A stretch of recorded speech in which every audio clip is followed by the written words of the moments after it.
Darkness clung to the silent, icy expanse beyond the wall. The air was still, thick with the remnants of sorcery and the stench of death. Where once the army of the dead had stood, an endless legion of frostbitten corpses under the Night King's rule, there now remained a field of shattered ice and the charred silhouettes of broken wights. The drifts of snow glimmered under a thin moon, faint and distant as though the sky itself had been drained of hope. The last echoes of battle had ceased. No screams, no war cries, no roar of dragons high above. Only the unearthly hush of the far north returning to its natural bitter quiet. Jon Snow lay face down in the snow, his fingers half buried in the frozen crust. The wind teased at the edges of his black cloak. He did not stir for an agonizing stretch of time. His chest rose and fell in shallow spasms, each breath as raw as the winter itself. Trails of blood stained his face from a shallow cut across his forehead, a relic of the final clashes in the chaos that had reigned when the Night King descended upon them. The echoes of that night flitted through his unconscious mind, the thunder of ice cracking beneath Dragonfire, the swirl of the undead swarming, pale eyes glimmering with inhuman hunger. Above it all, the Night King's expressionless gaze, a face carved out of the cold, absolute in its silent wrath. And there had been a moment, a single frozen moment, when Jon had stood alone, sword in hand, gazing into that impossible face. When at last he found the strength to move, he lifted his head by inches. Pain sparked along the length of his back as he forced himself up to his knees, the battered plates of his armor groaning. Clutching at the wound in his side, he felt the sticky warmth of blood that had seeped through his furs. He had survived, at least for a little while. The cold was seeping into his bones like 1,000 sharp daggers of ice. He swallowed, trying to recall how he had been separated from the others. The last thing he remembered was Daenerys' shriek as she dove with Drogon, fire streaming from the beast's jaws, raking across the endless throng of wights. Then, in the chaos, an explosion of wind and ice flung him from the last stand, tumbling him across the frozen ground until his consciousness flickered. He was supposed to have died. Indeed, a part of him wondered if he actually had, and all this was some purgatory of ice. He tested his legs, pressing his weight forward. They ached, but they held him. The quiet pressed down on him, a silence so complete it magnified the pounding of his heart in his ears. There should have been some trace of the living, someone, Tormund's booming voice, or the plaintive whistle from Ghost, or the shout of a Night's Watch brother. Something. Yet he heard nothing save the distant sigh of a weary wind. No matter how hard he peered across the icy flats, he saw no sign of living souls. Only the mounds of corpses, some half-buried, some staring blindly at the sky with their dead eyes. A memory stung him, how the army of the dead had shattered once the Night King fell. Yet the damage they had wrought lingered. Armored silhouettes and splintered wagons jutted from the ground like tombstones. The smell of death, even in this cold, lingered with a vicious permanence. Jon steeled himself and rose. He had no choice but to move.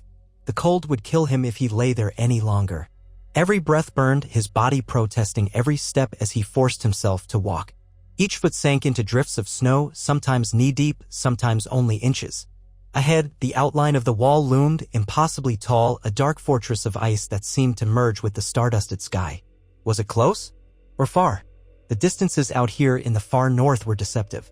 The emptiness of the place provided no sense of scale. After a time, minutes or hours, he could not tell, he thought he glimpsed a flicker of movement on the horizon, a silhouette limping across the snow. Jon's heart gave a feeble leap. A survivor? He opened his mouth to call out, but the sound died in his throat.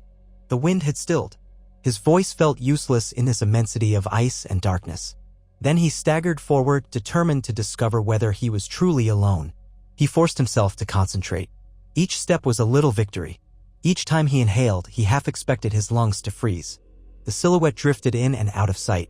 Once, Jon tumbled face first into the snow, and for a breathless moment he did not think he could rise again. But some part of him that refused to surrender, some remnant of all those battles, all those oaths, surged, and he pushed himself back up. At last, the shape was near enough for him to see it clearly. It was a person, dressed in black furs, hair as red as fire, pacing unsteadily. Tormund Giantsbane. Relief spiked through Jon like a warm brand. Tormund, he croaked, voice nearly lost to the open air. Tormund's shoulders twitched, and Jon saw him turn, half-dazed, searching for the source of the voice. Jon raised an arm, though he felt unsteady enough that he might topple over at any second. Tormund. At last, the wildling's eyes locked onto him. A flash of disbelief, then recognition, crossed Tormund's face. He stumbled forward, dropping to a knee beside Jon, his thick beard crusted with ice and blood. "Jon Snow," Tormund rasped, breath rolling white in the air. He seized John's shoulder as if to convince himself the man was real. Gods, I thought you were gone with the rest of them. Where are the others? John managed. Every part of him ached. Did any survive? Tormund shook his head, expression grim. I don't know. We got scattered. Some took to the skies with your queen on the dragon. Some of the living fled back toward the wall. I saw them overrun by whites. Then all at once, the whites collapsed when the Night King, when he fell. He paused, drawing a ragged breath. I just kept walking. I'm not sure which direction was home. Feels like we're in the land of always winter. John shuddered. So the Night King had fallen. Arya? Maybe it was Arya who'd done it again. Or Daenerys and Drogon. It could have been any of them so long as the final blow had been struck. It hardly mattered. What mattered was that the dead had broken. Yet here they were, beyond the wall, battered and alone. We must find shelter, John said, forcing his teeth not to chatter. If we stay out here, we'll freeze by morning. Tormund nodded. With effort, he levered John's arm over his broad shoulders. They supported one another, lurching one slow step at a time across the expanse. The horizon gave no clue which way might lead to safety. Their surroundings were flattened by the gloom, the same white dust in all directions broken only by lumps of the fallen. John recognized the tattered banners of the north here and there, the heartbreak of so many good men and women lost. The carnage might have been the cost to defeat the Night King, yet that knowledge offered no comfort. In time, they reached a rocky outcrop that rose from the snow like the back of some ancient beast. A small cave mouth beckoned, jagged as a wound in the earth, barely wide enough for two men to enter side by side. Inside, it was cramped but mercifully free of wind. Tormund helped John settle against the stone. Only then did John realize his cloak had frozen along its edges, stiff as armor. Tormund scraped together some loose stones, bits of dry lichen, and a stub of driftwood that must have washed up ages ago. He sparked a flame with flint he kept in his belt. Soon a weak, flickering fire danced across the cave walls, illuminating the exhaustion etched in both their faces. They huddled close to the meager heat. The adrenaline that had carried John this far was wearing off, leaving his wounds throbbing and his strength ebbing. Tormund rummaged through a small pouch at his belt, a battered strip of leather that had somehow survived the battle, and produced a few morsels of dried meat. They split the meager food. The taste was nearly unbearable after so many hours of thirst and cold, but they chewed in silence, swallowing as best they could. Water would have to wait. Snow, at least, was plentiful, though hardly a boon for warming their insides. John's eyes flicked to Tormund. We can't stay here too long. We'll need a plan. The wall, there must be a way back. Castle Black, Eastwatch something. If there's still a man stationed anywhere along the ramparts, they'll have supplies. Tormund nodded, though he did not look hopeful. That's if the wall is still standing. We saw it breached once, remember? If it's still intact, we'll have a long trek, and we've little provisions. He tried to muster a grin that, in another life, might have been full of bravado. Ah, but we've cheated death before, Snow. Twice for you, at least. The faintest suggestion of a smile tugged at John's lips. Then we'll see if the gods will have us again. He leaned his head back against the rock, letting his eyes close for a moment. Weariness dragged at him. He thought of those he had left behind. Sansa, Arya, Bran, perhaps Daenerys, if she yet lived. He found himself clinging to the memory of her fierce gaze as she soared astride Drogon, commanding flame. Then the image morphed into one of Arya, agile as a cat, defying all reason to strike the Night King.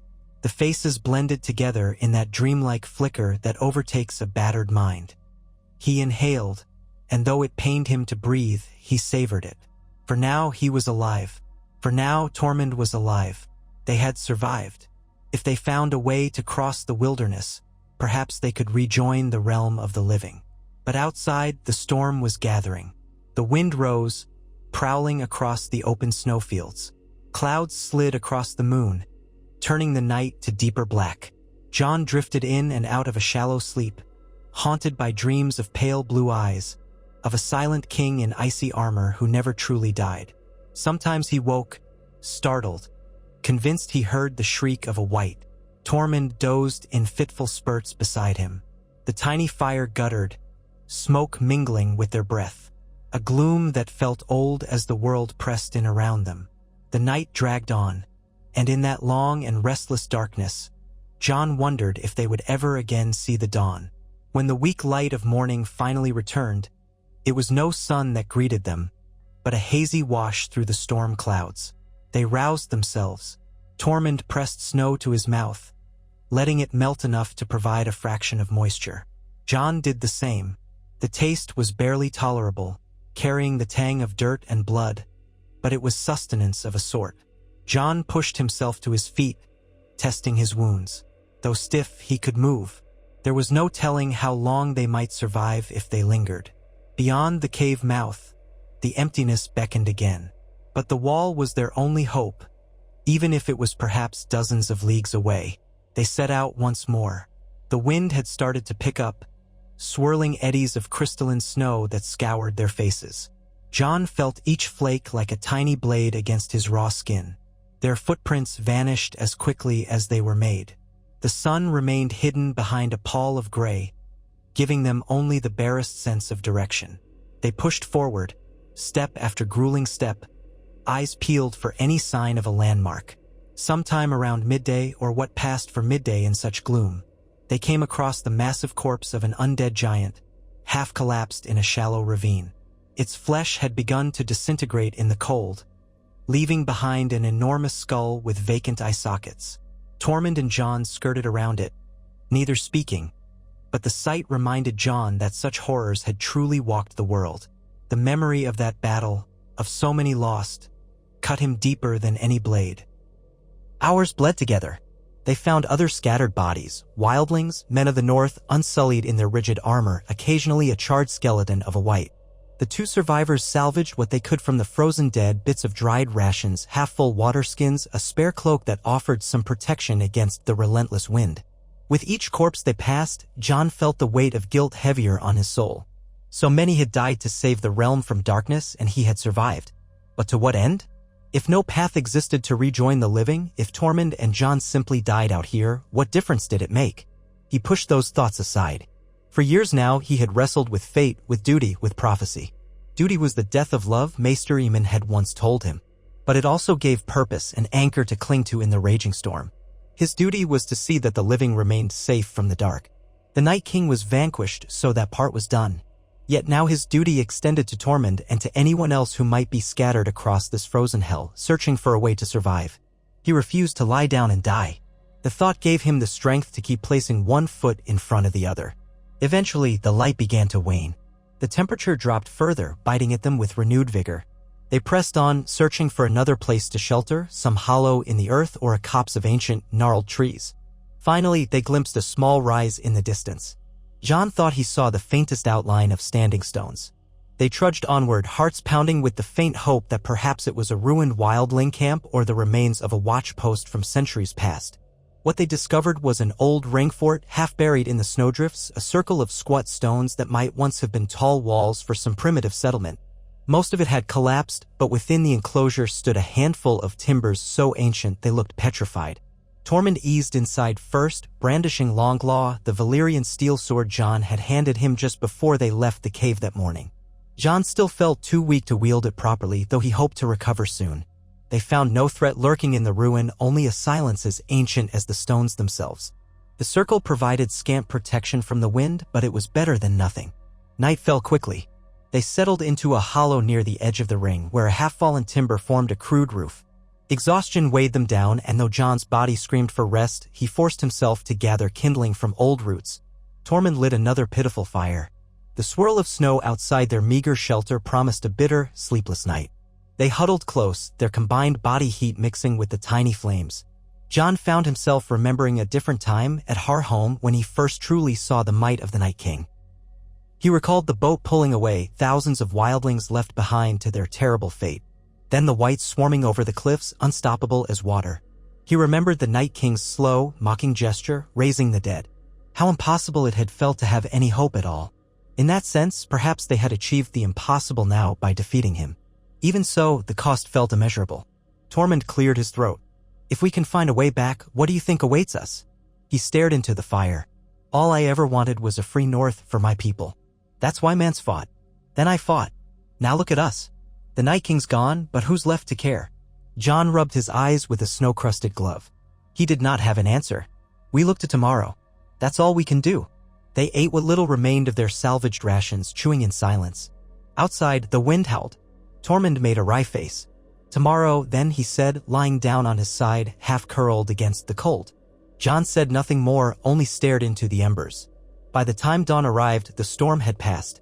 A flat, sullen sky stretched overhead, thick with cloud, not giving even a glimpse of the sun. They pressed onward again into the wastes. On and on, day after day, a repetition of anguish. Each morning, they awoke stiff and half-frozen, forced themselves to walk, rummaged for scraps among the dead, or found berries that somehow clung to wiry bushes in protected hollows. They gleaned nourishment from lichens and roots that Tormund recognized, though he made a face at the bitter taste. The second time they stumbled across a giant's fallen body, they discovered a small stash of gear near it, likely from the giant's previous kills. Among the rotting leathers, they found a tarnished waterskin with a few sips of stale ale which Tormund proclaimed a gift from the gods. Bit by bit, they survived. All the while, they scanned the horizon for the wall. It never came into sight. The days felt longer, the nights more merciless. Yet they pressed on, guided only by Jon's rough sense of direction, gleaned from years at Castle Black. He tried to chart the position of the sun behind the clouds to guess their heading. But out here, every guess was as likely to be wrong as right. Once, they thought they saw the shape of a fortress in the distance, only to discover a sheer ridge of ice that sloped up like a knife edge. The cold stung them constantly, draining strength. Their speech grew rare, as though each word cost more breath than they could spare. One night, when they had found a shallow dell to huddle in, Tormund broke the silence. "I had a dream last night," he said quietly. "I dreamt I stood on the highest peak in the north, gazing down at this endless white. No forests, no lakes, just ice stretching as far as I could see. Then, on the horizon, I saw a pale figure wandering, dragging a sword behind him, carving a thin line in the snow." He paused, shivering. "I shouted for him to turn, to face me, but he never did, and I woke. That's all." Jon listened, not sure what to say. Dreams held sway in the north, sometimes portents, sometimes illusions. Tormund gave a dark chuckle. "Don't suppose you know how to read dreams? Eh? The Red Woman, she claimed to see visions in the flames. Where is she now?" Jon thought of Melisandre, how she had vanished beyond the dawn after the battles. "She was gone before this began," he said simply. "If she saw this, she didn't warn us." Tormund grunted. "Some help the Lord of Light was." Then he fell silent again, pressing himself deeper into his furs. On they marched, through days that bled into weeks, or so it felt. It might have been less time, but each hour felt like an eternity in the biting cold. Food was scant, water was melted snow. Both of them lost weight, their cheeks becoming hollow, eyes ringed with exhaustion. Jon's wounds slowly knitted themselves closed, but the cold slowed his healing. He mustered the energy to carry Longclaw again, though there seemed to be nothing left to fight. The land was dead. Not even crows circled overhead, as though the presence of the army of the dead had driven all living creatures away. Perhaps they would meet no one until they reached the ends of the earth itself. One evening, they glimpsed movement on a distant rise. Jon stiffened, adrenaline spiking. His first thought was whites, though supposedly all whites had fallen with their master. Tormund edged closer. They crouched low behind a broken drift, hearts hammering. The shape was large, moving slowly. Then Jon realized it was an Arctic wolf, loping through the snow, alone. Ghost. He would have recognized that white fur anywhere, though now it was so matted with blood and grime he almost doubted his eyes. "Ghost!" Jon shouted, voice cracking. The dire wolf lifted his head, ears perked, muzzle twitching. Then he bounded toward them in a flash of snow. Jon braced himself, joy overwhelming his caution. The wolf nearly bowled him over, whining and sniffing, nuzzling at Jon's neck. He looked wounded, a long gash on his flank. Jon stroked Ghost's fur, heart-clenching. "You made it," he murmured. "I thought," he swallowed. "We'll take care of you." Tormund ruffled the direwolf's head. "Strong beast you've got, Snow. If he survived out here, maybe we've a chance yet." The addition of Ghost to their small band lifted their spirits in ways they hadn't anticipated. The direwolf was a living reminder of what they fought for, a shard of hope that not all had been lost in that cataclysmic battle. Ghost's presence also helped in practical ways. He could sniff out hidden hollows where wildlife might shelter, though there was precious little wildlife to be found. The few times they caught sight of game, it was fleeting, often glimpsed at too great a distance to attempt to chase. Once they spotted a solitary snow hare picking through frosty brush. Tormund launched himself after it, but exhaustion slowed him and the hair vanished in a flurry of powder. Still, they remained alive, pressing on toward the place they hoped the wall would be. But as the days stretched on, an unspoken dread blossomed in Jon's heart. What if the wall had truly fallen in its entirety? What if there was no returning south, no returning home? He thought of Castle Black, of the tunnels and the old lifts that once hauled men to the top of that mighty ice edifice. He remembered the wind at the top of the ramparts, how it felt like staring off the edge of the world. If that edge had collapsed, if all that remained was ruin, how would he and Tormund ever find a way back? And what if the realms had moved on without him? Perhaps Daenerys had taken the Iron Throne, perhaps Sansa now ruled the North. Maybe they had all assumed Jon Snow perished in the battle. Night after night, these worries gnawed at him, but he kept them from Tormund. The wildling needed hope as much as Jon himself. Yet sometimes, late in their fitful evenings, Tormund gave Jon a knowing look as though their minds followed the same dark paths. So they did not speak of that future, focusing instead on the day's march and the next place of shelter. They eventually reached a region of rolling hills, partially forested by black-barked pines that looked half-dead. The sight of trees, any trees, felt almost miraculous. Snow-laden branches offered some respite from the ceaseless wind. Even better, among these pines, they found a few animals, emaciated squirrels, small birds, and once, the tracks of something larger, perhaps an elk or a caribou. After a frustrating hunt that lasted half a day, they managed to bring down a single lean doe that had ventured too far from its herd. Tormund speared it with a makeshift javelin, and the men nearly wept with relief. They cooked and ate what they could that night, the rich taste of meat overwhelming their senses while Ghost gnawed happily on the bones. It was the first proper meal they'd had since the battle. The first time in a long while that Jon felt a semblance of warmth spread through his limbs. Buoyed by renewed energy, they ventured deeper into the forest, forging a path southward. They couldn't be entirely sure of the direction, but the trees seemed to thicken as they proceeded, which suggested they were moving away from the heart of the frozen wastes. Day by day, they found more tracks, even the faint trails of foxes. The land was still harsh, the wind still biting, but there was life here. The nights weren't quite as cold, and they managed to find a small hollow beneath the roots of a massive dead tree where they built a sturdier shelter of pine boughs. Days bled into nights, and slowly both men felt their strength returning. Snow still fell often, but not in the same savage squalls. Occasionally, Jon even glimpsed a pale sun at midday hovering low in the sky. One afternoon, Tormund paused to sniff the wind, his expression quizzical. "Smells like smoke," he muttered. Jon inhaled deeply but caught nothing beyond the usual tang of pine and frost. Tormund insisted, though. "I tell you, Snow, my nose is a good one. There's smoke on the breeze, or I'm no true wildling." They pressed forward, curiosity aflame. Smoke meant fire, and fire meant people. Surely none among the living yet remained out here. But if they did, that would mean more supplies, or at least the chance for trade or companionship. Maybe it was a band of free folk who had been too far north to join the main fight. Jon thought it more likely they would find a camp of dead men, a dying fire left unattended, but his heart still quickened. They followed Tormund's instincts for hours, veering west, then south, then west again, until the sky began to deepen into evening gloom. At last, Ghost's ears pricked. He let out a soft growl. Through the trees, Jon saw a faint orange glow flickering between the trunks. Tormund drew Longclaw, and Jon readied his hand on a battered hunting knife. They crept forward quietly, though the crunch of snow underfoot could hardly be concealed. Before long, they reached a break in the trees where an old shack stood, roof sagging under layers of snow and ice. A thin curl of smoke rose from a small chimney. The glow of firelight danced in the cracks of a shuttered window.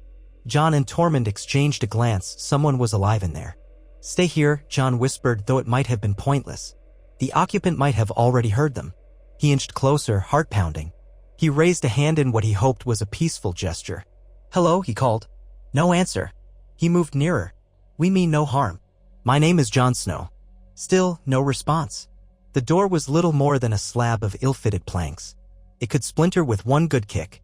Tormund, always less patient, stomped forward and rapped on it. A sound came from inside, movement like someone shifting. Tormund tensed, ready for a fight if need be. Then, at last, the door creaked open a fraction, revealing a scrawny man, his face hidden behind a coarse beard. His eyes darted between Jon and Tormund, then to the dire wolf behind them. The man's voice was thin, barely above a whisper. "Free folk." Jon hesitated. "We are men of the North. We survived the battle with the dead. We're only looking for shelter, or at least a place to rest for a night." He did not mention the wall, not yet. The man continued to eye them warily, one hand hidden behind the door. Then he gave a small, quick nod. "Come in," he muttered. Inside, the shack was cramped and smelled of damp fur and old sweat. A narrow fire pit lay in the center of the single room, its embers glowing softly. Pelts were strewn about, some on racks, others on the floor for bedding. The man stepped back, allowing them entry, though he kept his distance. John saw the faint gleam of a blade in the man's hand. Another figure stirred in the corner, a woman with hollow cheeks and a long, knotted mass of hair, clutching a child. They looked frightened. Ghost padded in behind John, sniffing the air. Tormund, still brandishing long claw, grunted. "Put your steel away, friend. If we wanted to kill you, you'd be dead already." He tried to soften his tone, though Tormund's voice always rumbled. Reluctantly, the man lowered his blade, placing it on a rough-hewn table. "We're just travelers," he said. His voice trembled slightly as he spoke. "Didn't know if the dead would come. They never did. We saw the skies light up, though, and heard the roars. Then, nothing." John nodded. "We destroyed the Night King. At least, so it said. But there are precious few survivors out here. You must be hardy to have lasted this long." The man glanced at the woman and child. "We once lived farther south, near a village by the sea. But raiders came through, then the winter storms. We fled north, searching for better shelter. Found none. Ended up here." He swallowed. "We have little food, hardly enough for the three of us. But if you'll share what you have, you can rest here for the night." It was a meager arrangement, but one John and Tormund gladly accepted. They parted with a bit of their own supplies, some dried deer meat and a handful of pine nuts, while the woman offered a thin soup of boiled roots. The heat was almost shocking on John's tongue. He realized it had been so long since he'd tasted something properly cooked, if one could call it that. The child stared silently from the shadows, wide-eyed.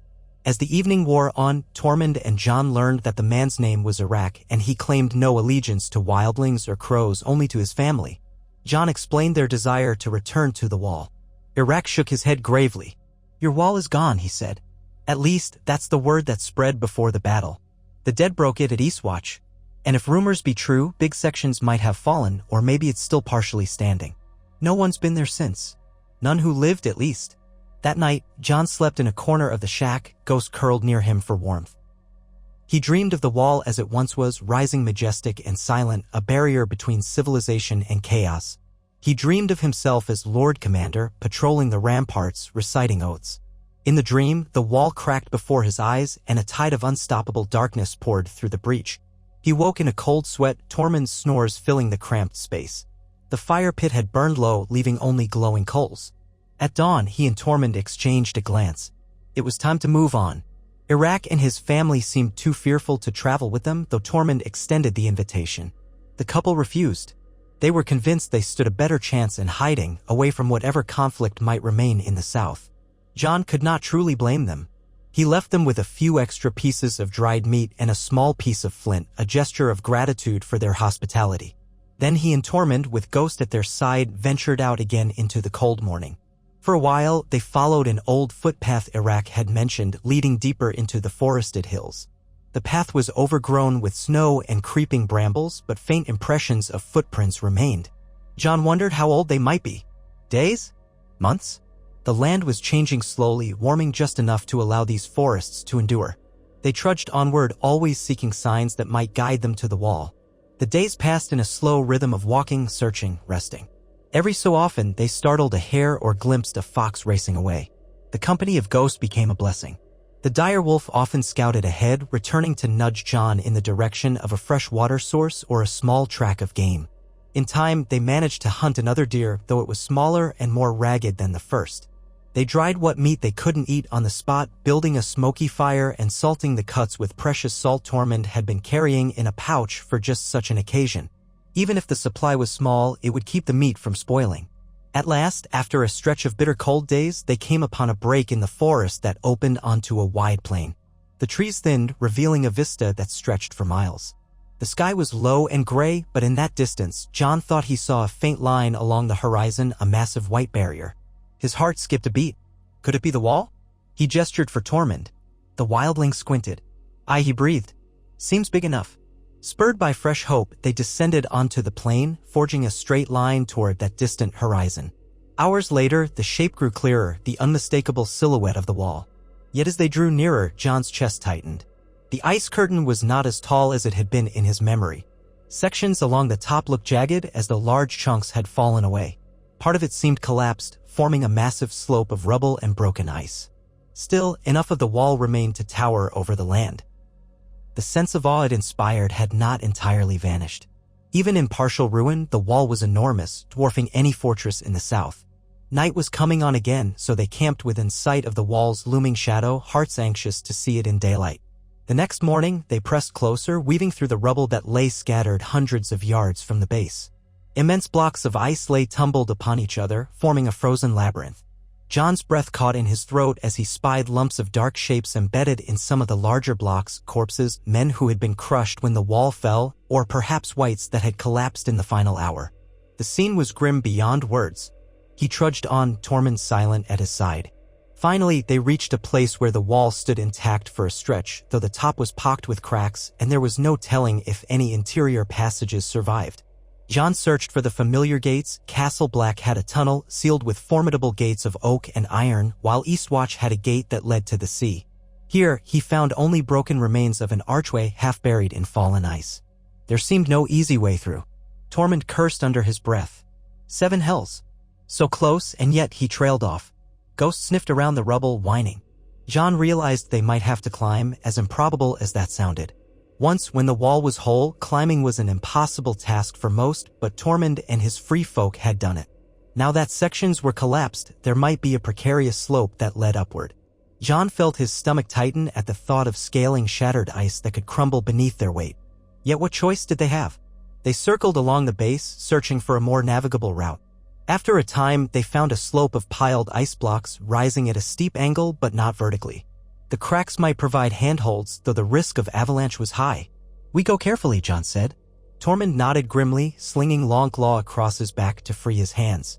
Jon made sure Ghost could follow, though the wolf had an easier time scrabbling over rough terrain than men in heavy clothing. Up they went, step by step, each movement cautious. Loose shards of ice rattled down beneath their boots. The world around them shimmered with a pale, cold light like climbing an enormous glacier. The wind whipped across them at intervals, nearly toppling them. More than once, Tormund slipped, cursing, and Jon grabbed him by the forearm to steady him. Higher and higher they climbed until the ground below was lost in a maze of broken ice. One misstep would send them plummeting. Jon tried not to think about it. Instead, he focused on the next foothold, the next patch of stable ice. He risked a glance upward. They were nearing the top, which looked uneven. Perhaps it was an area that had fractured. If they could just get over that ledge, they might be able to see what lay beyond. It took the better part of 2 hours, but at last they hauled themselves onto a wide, jagged shelf. Jon lay gasping for breath, his limbs trembling from exertion. Tormund flopped beside him, chest heaving. Ghost paced around, panting, but otherwise seemed untroubled. Carefully, Jon rose to his knees and inched toward the edge of the shelf. In front of him, he saw a broken plateau of ice that sloped gently down on the other side. He crawled forward, gazing out across the southern side of the wall. What he saw stole his breath.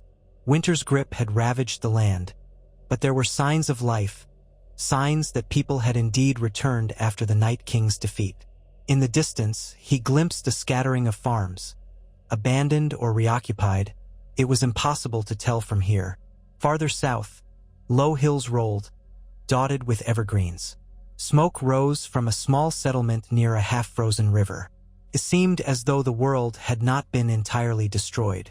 A wave of relief mingled with sorrow coursed through him. If there was life, that meant hope. But also it meant the realm had moved on without him, carrying on as it must.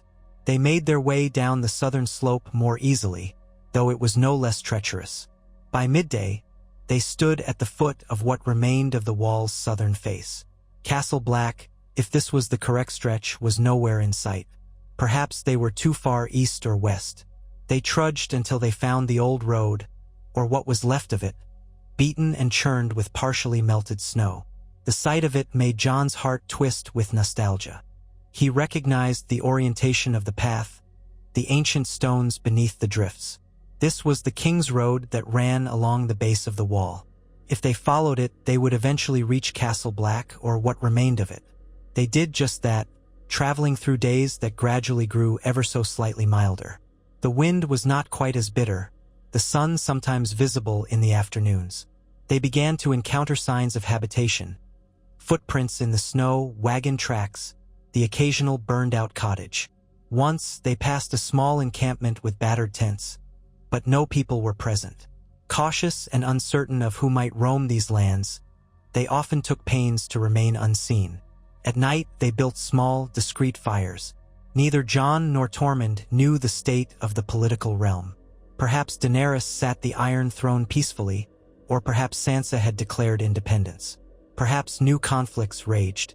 They had no way of knowing. Finally, on a day that dawned bright and cold, they saw the towers of Castle Black in the distance. It stood battered and partially collapsed, yet recognizable. Jon felt his throat tighten at the sight. He remembered it as his home, the place he had sworn his oaths, died his first death, and been reborn. Now it was quiet, smoke rising from only a handful of chimneys. Approaching cautiously, they found the main gate battered but still standing, locked from the inside. Jon pounded on the timbers. For a long moment, only silence greeted them. Then, a narrow slot opened, and a pair of eyes peered out. "Who goes there?" came a sharp voice. "Jon Snow," Jon said, "former Lord Commander of the Night's Watch." A stunned pause. Then the voice responded, uncertain. The Lord Commander is dead. Died fighting the Night King." Another pair of eyes joined the first, trying to see. Jon fought back a wave of emotion. He realized how he must look. Gaunt, half-frozen, bearded, wearing tattered furs like a wildling, standing beside Tormund Giantsbane and a massive direwolf. "I was there," he said. "I survived. Let me in the name of the realm." The Watchers exchanged hushed words. At last, the slot closed, and he heard the sound of bars being lifted. The gate swung open with a groan, revealing a small group of black-clad men holding spears, half-lowered. Their faces were wary, a mixture of old and young. One older man, whose wrinkled visage and shock of white hair suggested he might have served the Watch for decades, stepped forward. "If you are truly Jon Snow, you won't mind answering a few questions. The Night's Watch has no place for wildlings or deserters." Tormund bristled, opening his mouth to retort, but Jon laid a hand on his arm. He recited details only a true brother would know. The words of the vows, the number of men stationed when he was Lord Commander, the hidden tunnels beneath the old granary. Each answer made the Watchers exchange uneasy glances. At last, the older man gave a curt nod. "7 hells, it seems you're telling the truth. Or you're the best liar in the north." He glanced at Tormund. "We've heard of a wildling with red hair, calls himself Giantsbane. We'd best keep a close watch on you." Tormund snorted. "You keep watch if you like, Crow. I've eaten men with more meat on their bones than you." But even his usual bravado sounded tired. They were ushered into Castle Black's courtyard. Jon felt his heart twist. Much of the structure was crumbling, walls riddled with cracks, the common hall missing a corner that had collapsed. The old stables seemed to have been burned. Everywhere, men of the Watch labored to rebuild. Women were present, too, likely family members or perhaps refugees who had nowhere else to go. One group was clearing rubble, another patching a section of the outer wall. It was a beehive of slow, desperate activity, overshadowed by the massive, damaged wall looming behind it. As Jon and Tormund were escorted inside, curious faces peered from every corner.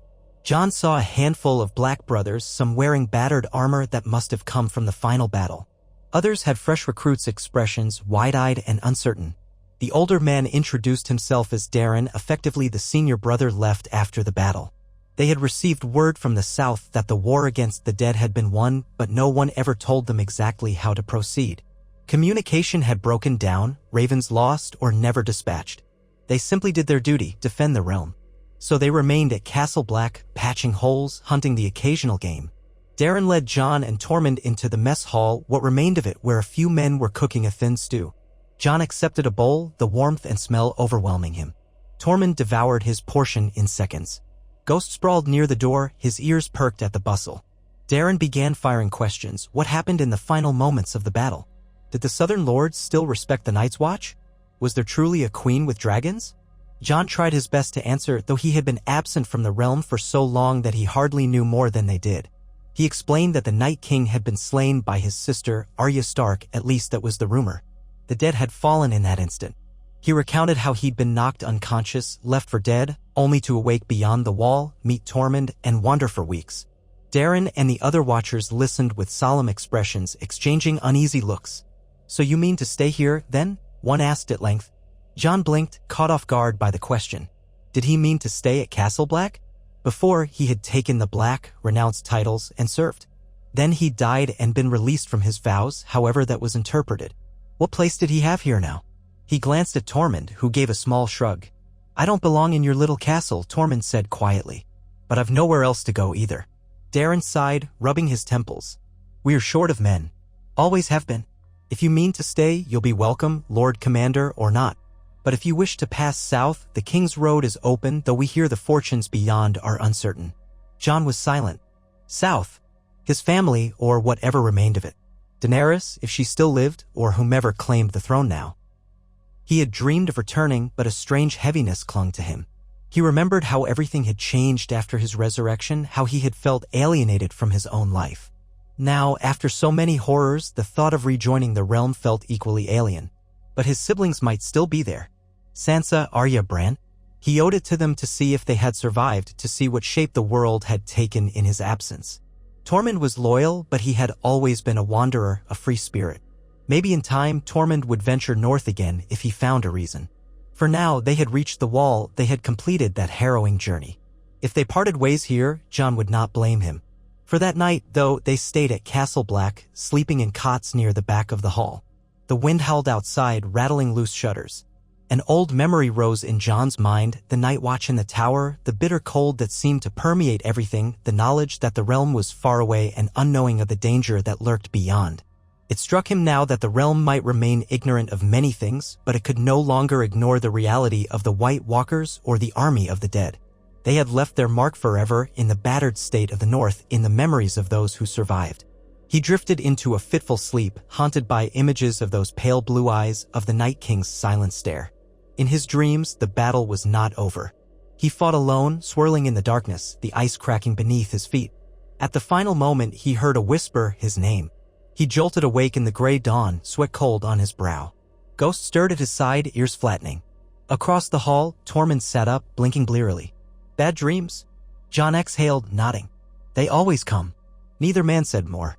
In the morning, Jon announced that he would travel south to Winterfell to see if his family was there. Tormund hesitated, expression torn. Finally, he said, "I'll come with you. I have no stake in your southern squabbles, but I want to see how this world has changed." They gathered what supplies they could, generous, given how little the watch had, and prepared to depart. Darren offered them 2 horses, thin from winter but serviceable. Tormund eyed the animals with the typical distrust of a man who preferred his own feet, but accepted. Jon was grateful to avoid another long trek on foot. They said their farewells. Some of the watch peered at Jon as if he were a ghost, the rumored Lord Commander returned from the dead. Others kept their distance, suspicious of the wildling. But no one barred their path. The gate swung open and they rode out, Ghost loping alongside. They followed the King's Road south, passing through small hamlets.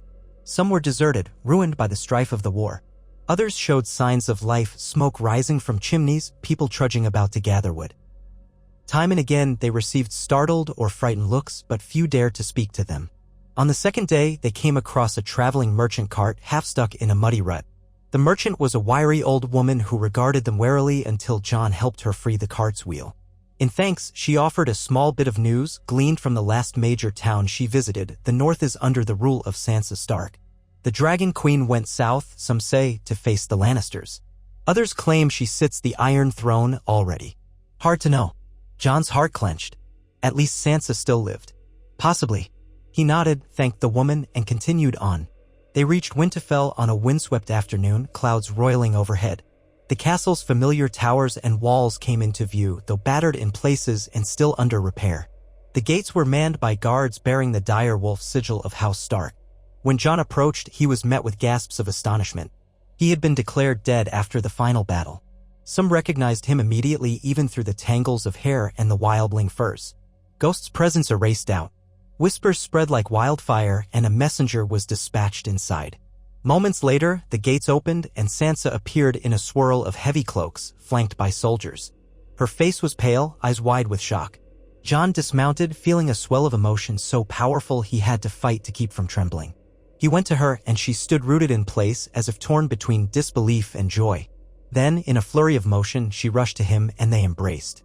Jon closed his eyes, inhaling the familiar scent of Winterfell, the memory of home. Sansa clung to him, tears glistening on her cheeks, tears that mingled with his own. Neither spoke for a long time. Tormund stood to the side, watchful, letting them have their moment.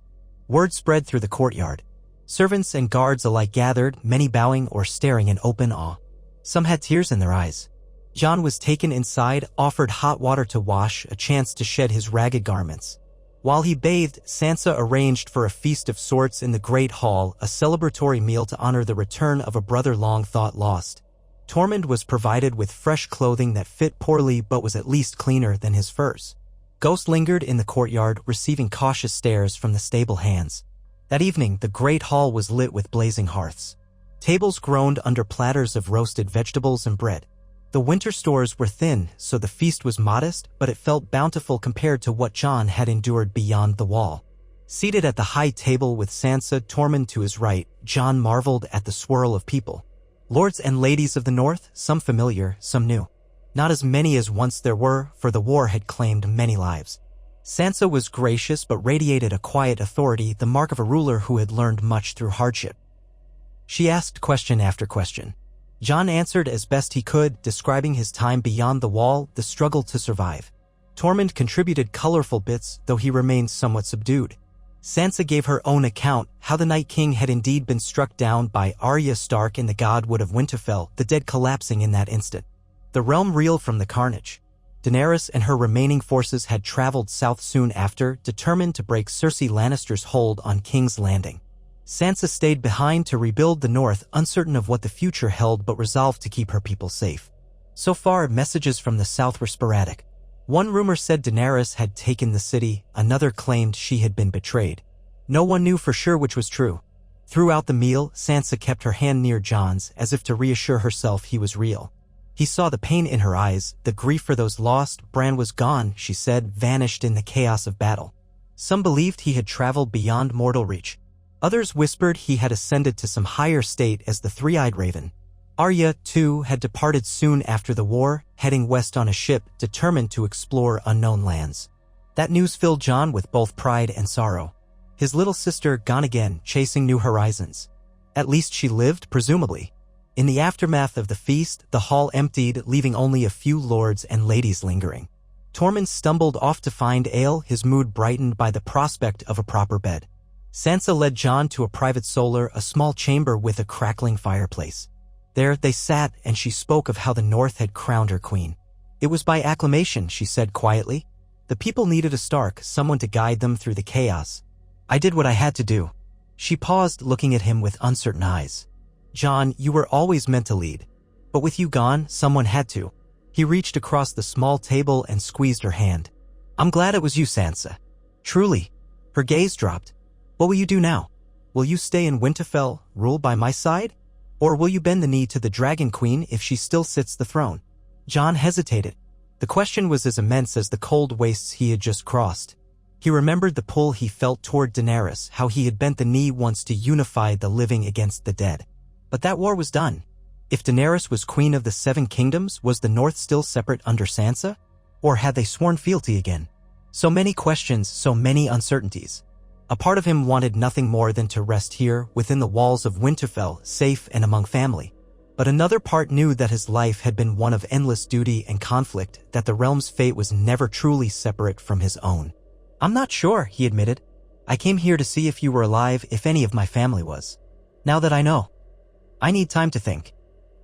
He managed a small, tired smile. And maybe a few nights' rest in an actual bed. Sansa leaned forward and kissed his forehead, brushing back a strand of his dark hair. Then rest, brother. We have time for once. The worst is behind us. But that night, as Jon settled into the quiet of a chamber warmed by coals, his mind refused to let him find peace. Visions of ice fields haunted him. The memory of stumbling through that terrible cold, Tormund's ragged breathing, Ghost's loyal presence. He remembered the hush after the army of the dead dissolved, how the battle's echoes vanished into a silence deeper than the grave. He thought of those who had died, of those who had survived. Fate had spared him for a reason, or so he had once believed. That reason he still did not know. Perhaps it was simply to ensure that the living carried on. For days, he lingered in Winterfell, reacquainting himself with the courtyard, the towers, the godswood. The weirwood tree still stood, its face carved in ancient times, red leaves rustling in the breeze. Jon knelt there often, thinking of Bran, of Ned, of all the old ghosts that haunted these stones. Tormund, for his part, explored the castle with amused curiosity, making sly comments about southern luxuries and occasionally flirting with serving girls who blushed and giggled at his bold manner. Life went on. Repairs continued on the walls. Sansa held court daily, receiving petitions from her bannermen, settling disputes among common folk. She invited Jon to sit beside her, and he did so a few times, though it felt strange. Once, he might have aspired to be a king or a lord, or so others believed. Now he was content, or so he tried to convince himself, merely to live without the burdens he had carried. Yet as the weeks turned into a moon's turn, Jon felt a restlessness creeping in. The realm still had no certain knowledge of the fate of Daenerys or the shape of the Iron Throne's rule. Sansa, while the Queen in the north, remained anxious about southern threats. If a new war began, it could spill over into her lands. Jon's sense of duty flared again. He had pledged himself to protect the realm of the living, and though the living no longer faced the undead, they still faced each other. War was always a possibility. He could not simply hide away, ignoring what transpired beyond the neck. So, one evening as he and Sansa shared a quiet supper, Jon broached the subject. "I'm going to ride south," he said softly. "I need to know what's happening, whether Daenerys is queen or if the Lannisters still hold power. If there's conflict, I must see if I can help forge peace. The North has bled enough." Sansa gazed at him for a long moment, her expression torn between pride and concern. "And what if she's not the queen? Or if she's not, who you remember?" she asked gently. Jon's lips thinned. "I don't know, but I'll find out. She helped us defeat the Night King. The realm should remember that. I can't let her be lost to rumor and speculation." He hesitated. I cared for her. We had precious little time together, but we were allies more than that. I need to know if she's all right." Sansa nodded, her eyes glistening with understanding. She reached across the table and squeezed his hand. "Then go, Jon. The North will always welcome you. But promise me you'll return, or at least send word." He squeezed back, nodding. "I promise." A faint smile pulled at his lips. "I'm not so easy to kill." The next day he conferred with Tormund. The wildling was torn. He hated the idea of more southern politics, but he hated leaving Jon's side even more. "I'll ride with you," he finally declared, arms folded across his broad chest. "Though I can't promise I'll keep my mouth shut if I see fancy lords and ladies parading about." Jon clapped him on the shoulder. "I wouldn't expect any less." That evening, they prepared for the journey, gathering supplies, sang farewells. Sansa, at the gates, embraced Jon tightly, whispering, "Take care, brother. The South is a different battlefield." He kissed her cheek in goodbye. The gates opened, and he and Tormund, with Ghost trotting beside them, rode out into the crisp northern air. Jon felt a swirl of emotions. Sorrow at leaving Winterfell again, relief at doing something purposeful, fear of what he might find. But as the castle receded behind him, he glanced at the road ahead. Somewhere south of here, the shape of the realm was being decided. Daenerys might be queen or might have been toppled. The Lannisters might still lurk in the shadows. There were old loyalties, old scores, new alliances forming. He was riding into uncertainty once more, but that was the life he knew. He had never been meant for a quiet existence. Duty was all he had left, along with the faint hope that love could still find him in a world battered by war. The wind picked up, snatching at his cloak. He pulled it tighter around his shoulders, recalling the endless cold beyond the wall. He remembered lying in that field of ice, with blood trickling across his forehead, believing he might die alone. He remembered Tormund lifting him to his feet, Ghost reappearing like a specter. He remembered each grueling step across that frozen desert, the ache and the hunger, the sheer exhaustion. Yet they had survived. And now, here he was, riding beneath the pale northern sun, the crunch of hooves on the road, the warmth of life singing in his veins. He closed his eyes for a moment, murmuring a silent thanks to whatever gods might be listening. Then he urged his horse forward, the distant horizon beckoning him south. Whatever awaited him there, he would face it, as he always had, with sword in hand, heart in his chest, and the memory of ice in his bones. For he was Jon Snow, the man who died and lived again, the man who ventured beyond the wall and returned when no one thought it possible. And though the realm might never know the full measure of his trials, he carried on, guided by the lessons of survival and the quiet promise that, so long as one drew breath, hope remained. The snows of the north thinned as they continued, the skies gradually giving way to patches of milky sunlight.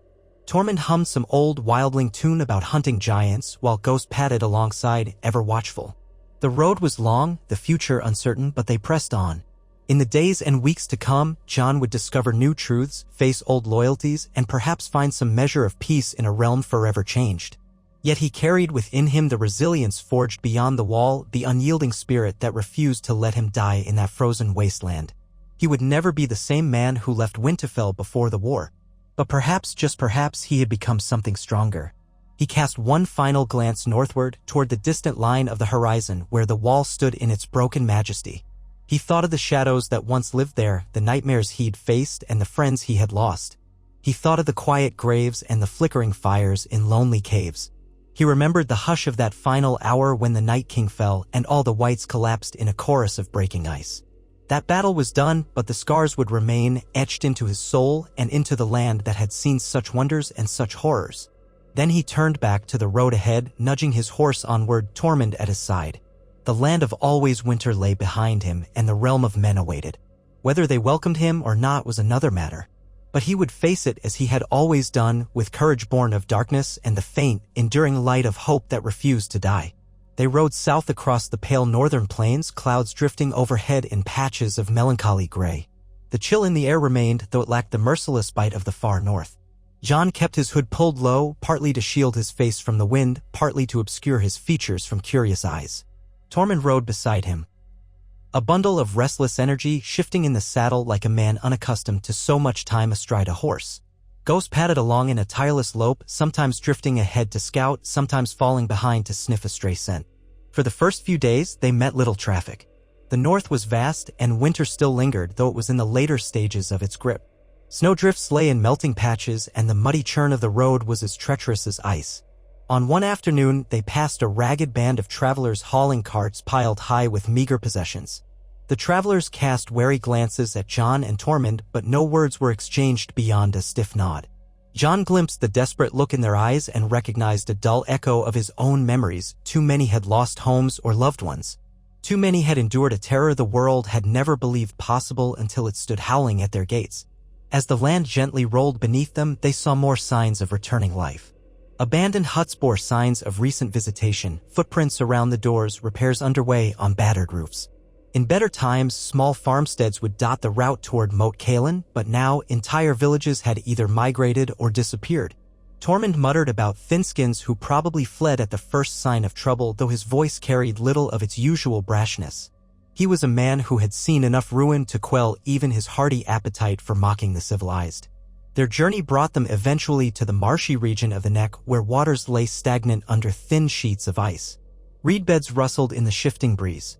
The presence of crumbling towers and run-down watch posts rose on small hills, remnants of wars that predated their grandparents.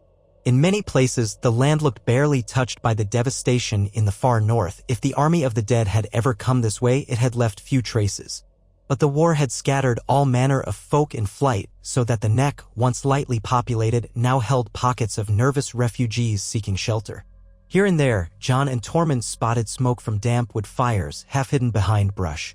No one emerged to greet them. Moat Cailin's ancient towers loomed next, half-sunken in the bog. Once these fortifications had served as a near-impenetrable choke point to protect the north. Now they were largely ruined, battered by centuries of neglect and more recent strife. The banner flying overhead was a muddied gray-white, though difficult to make out. Jon thought perhaps it was the dire wolf of House Stark, a testament that Sansa's hold stretched even here, but it could just as well have been the device of a minor northern house. Regardless, no one harassed them as they rode carefully through the old fort's causeway. The Guardians, what few remained, apparently recognized them or simply had no interest in turning away travelers. A lone sentinel in chain mail eyed them from atop a ramshackle wall but did not call out. Once they cleared Moat Cailin, the real transition began. The land opened, the road broadening, no longer riddled with quite so many ruts and clinging mud. The occasional pine or spruce gave way to more deciduous growth, though many of the branches remained stark and bare. Only a few early buds trembled in the lingering winter chill.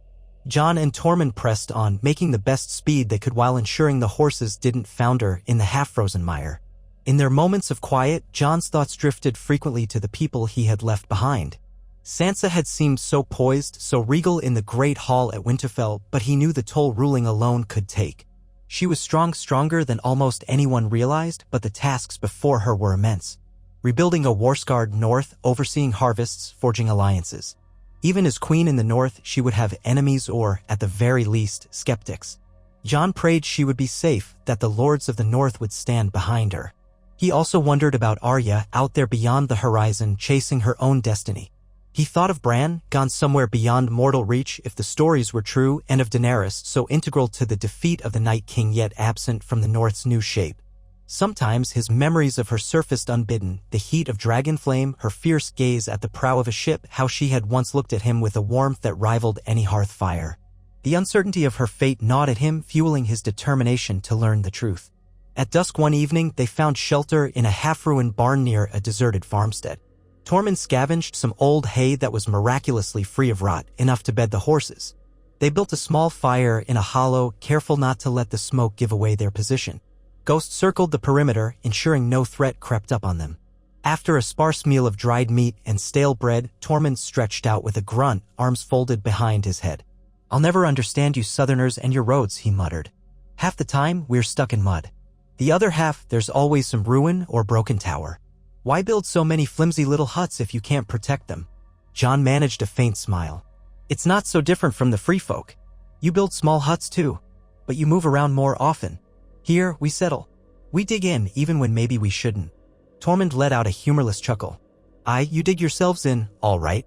Look at the wall, that big chunk of ice you crows loved so well. Even that came crashing down in the end." There was no malice in his tone, more a bleak acknowledgement of how the world had changed. Jon did not reply.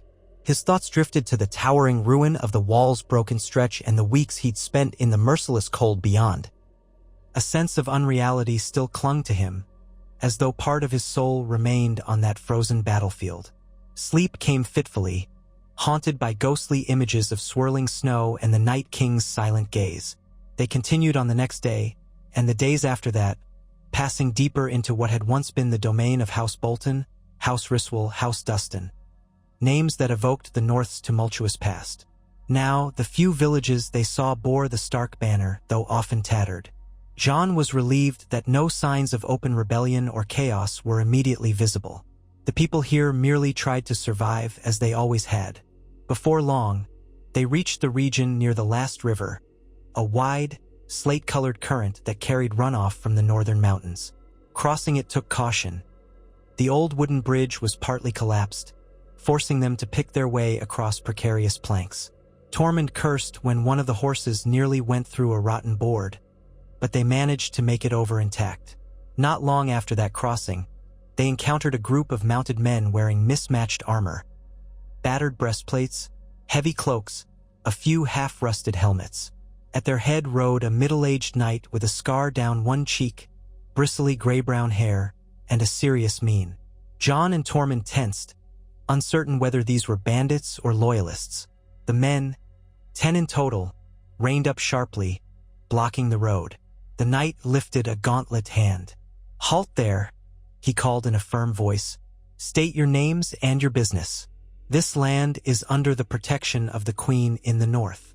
Jon guided his horse a few steps forward, hands open in a gesture of no threat. "I'm Jon Snow," he replied, noticing the flicker of surprise that crossed the knight's face. "We ride south on urgent matters. We mean no harm to any who serve House Stark." Murmurs rippled through the mounted men. They exchanged glances, some eyebrows rising at Tormund's wild appearance. "Jon Snow?" repeated the knight, clearly skeptical. "We heard rumor he was dead, or lost beyond the wall." One of the men behind him hissed softly, as if unsure what to believe. Jon squared his shoulders. "Many believed that, yes, but I'm here now." With that, the knight dismounted. He moved closer, scanning Jon's features. Then he let out a startled breath. "By the gods, the queen spoke true. She said if you lived, you might yet turn up. Forgive me."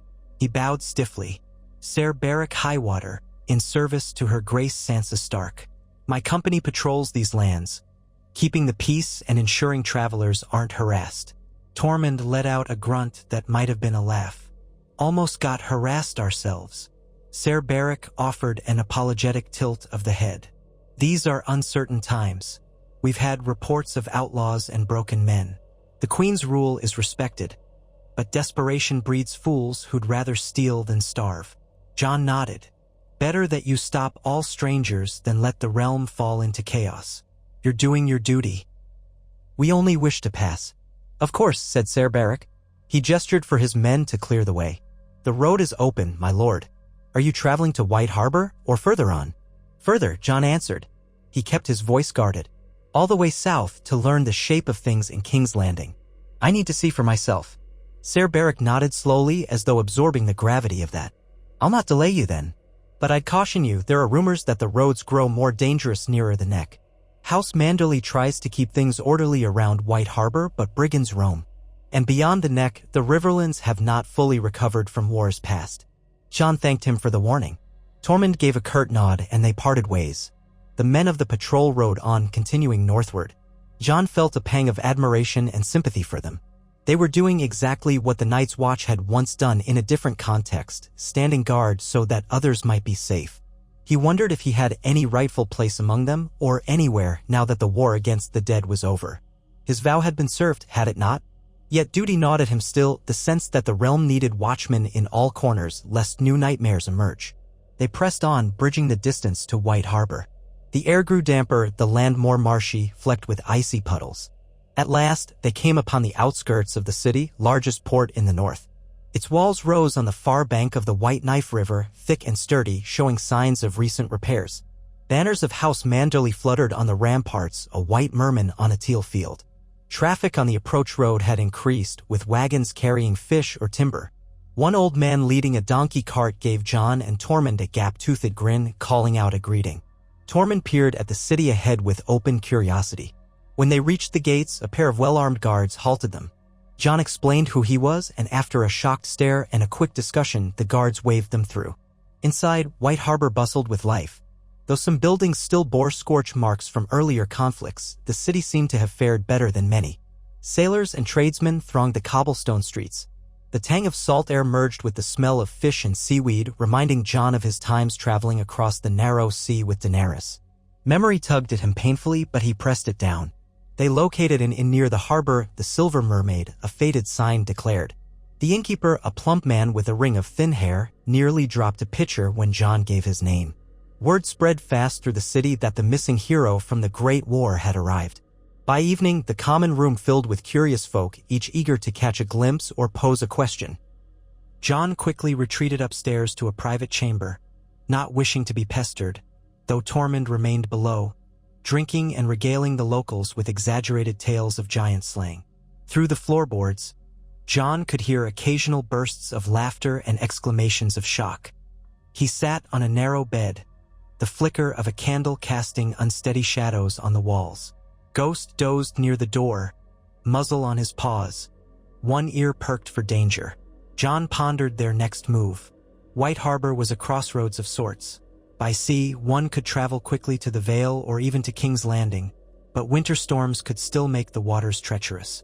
And the cost of passage would be steep, though perhaps the Manderleys would waive the fee for him. On the other hand, traveling by land was slow and fraught with brigands, but it offered a more direct route. Jon suspected Tormund would prefer land, being suspicious of boats. Then there was the question of whether John should speak with Lord Wyman Manderley or his heir, to glean more news of the realm's politics. He decided it might be wise, if only to learn whatever gossip came from the south. He extinguished the candle and let exhaustion drag him into uneasy slumber. By dawn, Tormund was predictably hungover, slumped in a corner of the room with a half-empty mug of ale at his feet. John gave him a shake, rousing him to bleary protests. Together, they ventured back downstairs, settled their bill with the innkeeper, who insisted on charging less than half the usual rate, given John's heroic deeds, and then led their horses into the streets. The day was still young, a cool haze drifting in from the port. John asked a fishmonger for directions to the Manderley seat, the new castle, a fortress within White Harbor's walls. A short ride along the main thoroughfare brought them to a sturdy gate where guards again halted them. John requested an audience with the lord or lady of the castle, and after an exchange of suspicious glances, the guards allowed them within.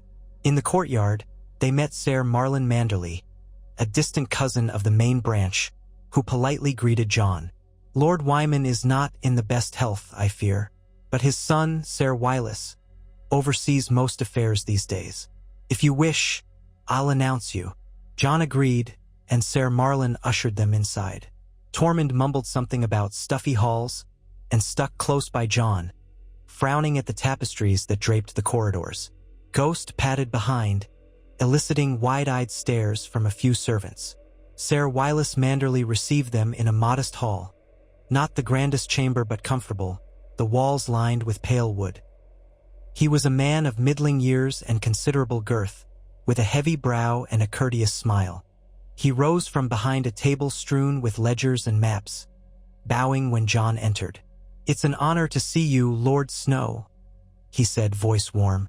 "We heard rumors of your return. I admit I wasn't certain they were true." John inclined his head. "I'm no lord, but I appreciate the courtesy. I've come to learn what I can about the South. I plan to continue my journey soon." Wyllis waved a hand, inviting them to sit.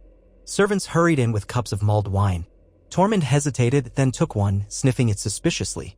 John sipped the fragrant drink, letting warmth spread through his chest. Wyllis settled heavily into a chair and cleared his throat. "The South is in flux, from all we hear. The Lannisters' hold was broken when the Dragon Queen marched upon King's Landing some time ago, but what followed is less clear. One rumor claims she's rebuilding the city under her rule, a fresh start for the realm, burning away the old. Another rumor claims she was betrayed or gravely injured, perhaps even killed. The ravens bring conflicting tidings. One day we hear King's Landing has accepted her as sovereign, the next that pockets of resistance remain. We even hear tales that King Aegon Targaryen has emerged from the shadows, though that might be just a rumor sprouted from all the talk of Targaryen blood." John tensed at the mention of Aegon Targaryen. He recalled stories of a supposed heir to the Iron Throne who once stirred trouble in the Stormlands. Whether real or not, it didn't matter. New pretenders sprang up like weeds whenever the realm was unstable. "Do you have any more reliable word?" John asked quietly. Wyllis's expression turned apologetic. "Not much, I'm afraid. The war took so many lives and the lines of communication are still ragged. We do know the Lannister armies in the west are reeling. Lord Tyrion is said to have survived, but it's unclear who truly holds Casterly Rock now. Euron Greyjoy, that black-hearted pirate, was slain or vanished. Accounts differ. The Greyjoys of Pike claim to be loyal to the new monarchy, but none can say how stable that monarchy is. There is talk of the Queen's dragon, Drogon, still patrolling the skies, but less frequently seen." John nodded, absorbing the swirl of rumors. The presence of Drogon was key. If Daenerys truly remained, she would not part easily from her last surviving dragon. "What of the Riverlands, the Vale?" he prompted. "House Tully tries to recover from the devastation of the war. Lord Edmure Tully was reinstated after the Freys fell to ruin, but the region still suffers from banditry. The Vale remains strong under Lady Robin Arryn." "Pardon, Lord Robin?" Wyllis corrected himself with a slight cough. "He's grown into a somewhat capable figure, guided by a council of Vale lords. They keep to themselves mostly. They provided troops for the Great War, as you know, but now they're reluctant to become entangled in southern quarrels. They remember the War of the Five Kings all too well. The Vale lost many men at the Battle of Winterfell." John's gaze drifted to the table, tracing the outlines of a map pinned by small stones. He saw the wide swath labeled the north and then the narrower corridor of the neck branching out to the Riverlands and the Vale. King's Landing lay far to the south along the Crownlands coast. The chatter of rumor hammered home how fractured everything still was. No single voice or vantage point commanded the entire realm's loyalty. "Thank you, Ser Wylus," Jon said, setting aside his cup. "You've given me as much clarity as any man could. I'll continue my journey soon. Perhaps by land, though I might consider a ship." Wylus regarded him thoughtfully. "You're welcome to remain here a few days if you wish. My father, Lord Wyman, would doubtless desire a word, though he's been confined to his chambers due to ill health. He speaks fondly of you, you know. Remembers how you once called on him for alliance during the Battle of the Bastards. He'd be overjoyed to see you alive. And we can arrange passage to Gulltown or even directly to King's Landing if you'd prefer traveling by sea. White Harbor is the North's largest port after all." Jon glanced at Tormund, who looked distinctly unhappy at the mention of sea travel. He exhaled softly. A ship might shorten their trip by weeks, but Tormund had never been a man who liked the open water, and Jon also recalled the seas could be lethal in unsettled weather. Still, the land route was perilous in its own way: bandits, chaos, the crossing of multiple war-torn regions. "I'll consider it," he said. "I'll see Lord Wyman before we depart." Wylus stood, smiling. "Then I'll make the arrangements, Lord Snow." Jon wanted to correct him again about the title. He felt it didn't apply, especially now, but decided it was pointless. Soon after, they excused themselves. As they descended from the fortress, Tormund shot Jon a sidelong look. "You're not really going to drag me onto a floating death trap, are you?" Jon couldn't help a small chuckle. "You survived the Night King, Tormund. Are you truly afraid of a little water? Where I come from, water is for drinking or fishing. I've no interest in letting some plank of wood carry me into the gods' nowhere. I've seen men drown, Snow." He crossed his arms over his broad chest. "But you do what you must. I'll come with you if that's the path." Jon appreciated the loyalty. Still, he could see Tormund's Unias. In the end, they decided to remain in White Harbor for at least a day or two, gather more news, and weigh their choices. That evening, Jon had a brief audience with Lord Wyman Manderley, who received him in a plush bedchamber heavy with the scent of medicinal herbs. The old man was propped against many pillows, his face pale and his body swathed in thick blankets, but his eyes still gleamed with vitality. He beckoned Jon closer, nodding solemnly when Jon spoke of the endless winter beyond the wall. Lord Wyman's voice rasped, but he recounted how proud he was that House Manderley had contributed to the battles against both the Boltons and the dead. "Sansa Stark is a fine queen," he concluded, "and I prayed you might return to stand beside her. We can rest easier, knowing you're well." Jon managed a grateful bow. "I'm no king, my lord, but I'll always serve House Stark." When Jon mentioned traveling south, Lord Wyman's eyes flickered with concern. "Then go with the blessings of White Harbor. If you choose the seas, one of our captains will guide you. If you travel by land, I can dispatch a few men to see you safely through our domain. Beyond that, it grows uncertain." Jon thanked him. That night, back at the Silver Mermaid, he and Tormund debated the routes. Ultimately, they agreed to attempt the sea journey. It would cut down weeks of perilous riding, especially through lawless stretches of the Riverlands. Tormund's scowls were fierce, but even he could not deny the advantages. Jon reasoned that if the seas proved too rough, they could disembark earlier, perhaps in the Vale port of Gulltown, and continue overland. Thus decided, they spent the next morning procuring sea cloaks, dried provisions, and ensuring Ghost was prepared for a voyage. Jon had worried about how the dire wolf would fare on a ship, but he refused to leave Ghost behind. If the captain objected, Jon was prepared to pay extra coin or find another vessel. As it turned out, Lord Wyman had arranged for them to sail on a Manderley-commissioned galley named the Sea Swan. Its captain, an older woman called Briar Waters, had served House Manderley for many years. She was a formidable presence, weathered face, silver hair plaited tightly, and a no-nonsense demeanor. When Jon introduced Ghost, Captain Briar eyed the enormous white wolf with narrowed eyes, then shrugged. "I've carried goats, hawks, once a damned bear cub for a northern lord. I'll not turn away a wolf so long as you keep him from spooking the crew." She turned to Tormund with a similarly measured gaze, ignoring his surly posture. "Wildling, eh? I've ferried a few before. You keep your spit and curses to yourself, and we'll get along."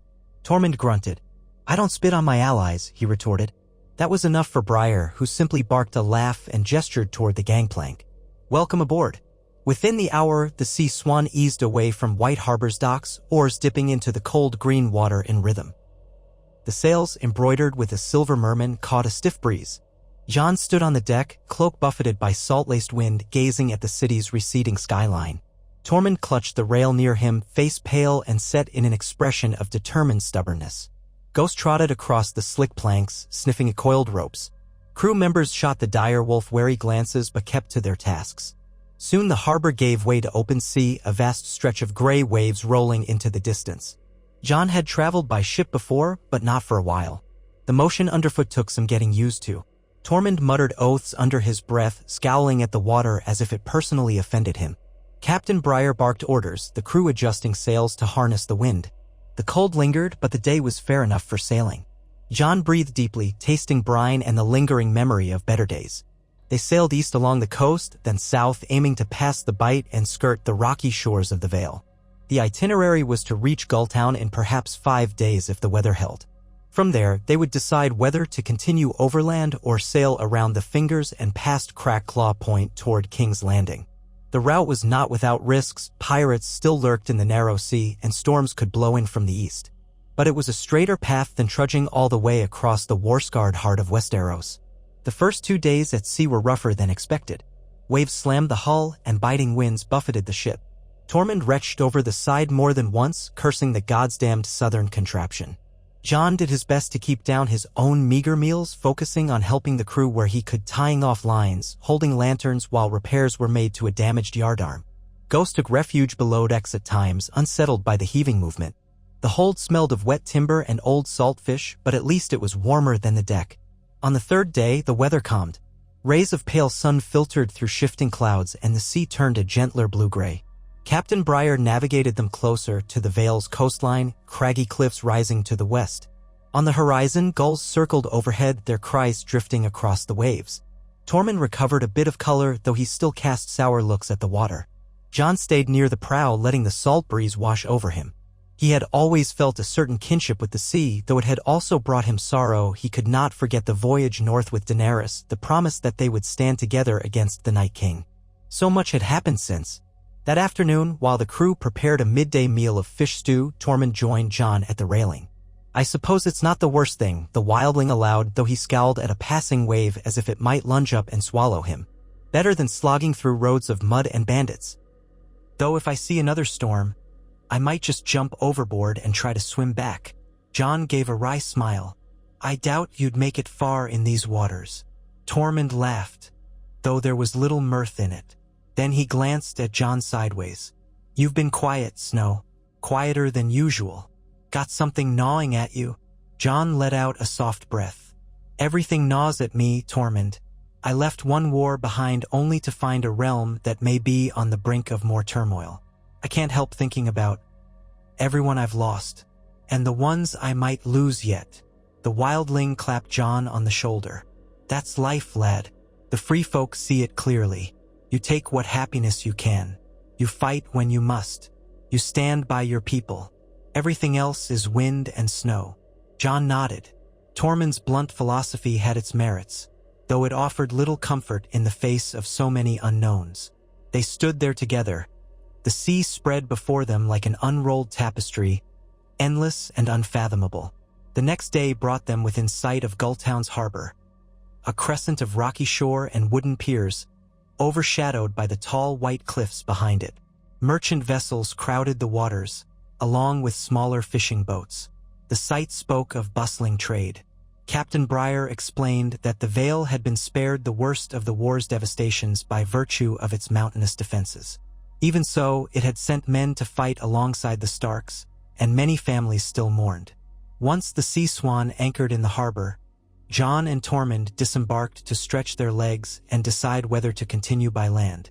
The docks of Gulltown were noisy with hawkers touting fresh fish, laborers hauling crates, and travelers negotiating passage on coastal cogs or caravels. John felt a pang of relief to be on solid ground again.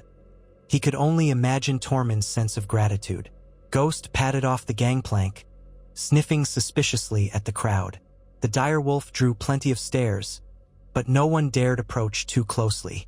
At the harbormaster's shack, John learned that traveling onward by sea would likely take another week or more, depending on stops and weather. Going by land, they could ride from Gulltown into the Vale proper, then south through the Mountains of the Moon, eventually connecting with roads leading into the Crownlands. The mountainous passes, however, might be risky. Bandits had been reported. Still, Tormund bristled at the thought of another week confined to a ship's deck. "We took the watery path," he growled. "We got here in one piece. Good. Let's ride from now on. My insides can't handle more of that swaying." Jon considered carefully.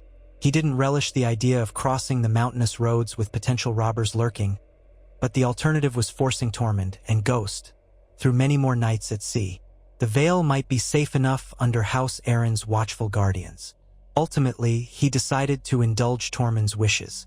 Captain Briar, for her part, shrugged when they told her, "As you like. We sail on the morrow either with or without you. If ever you need a berth again, find me or one of Manderley's other ships."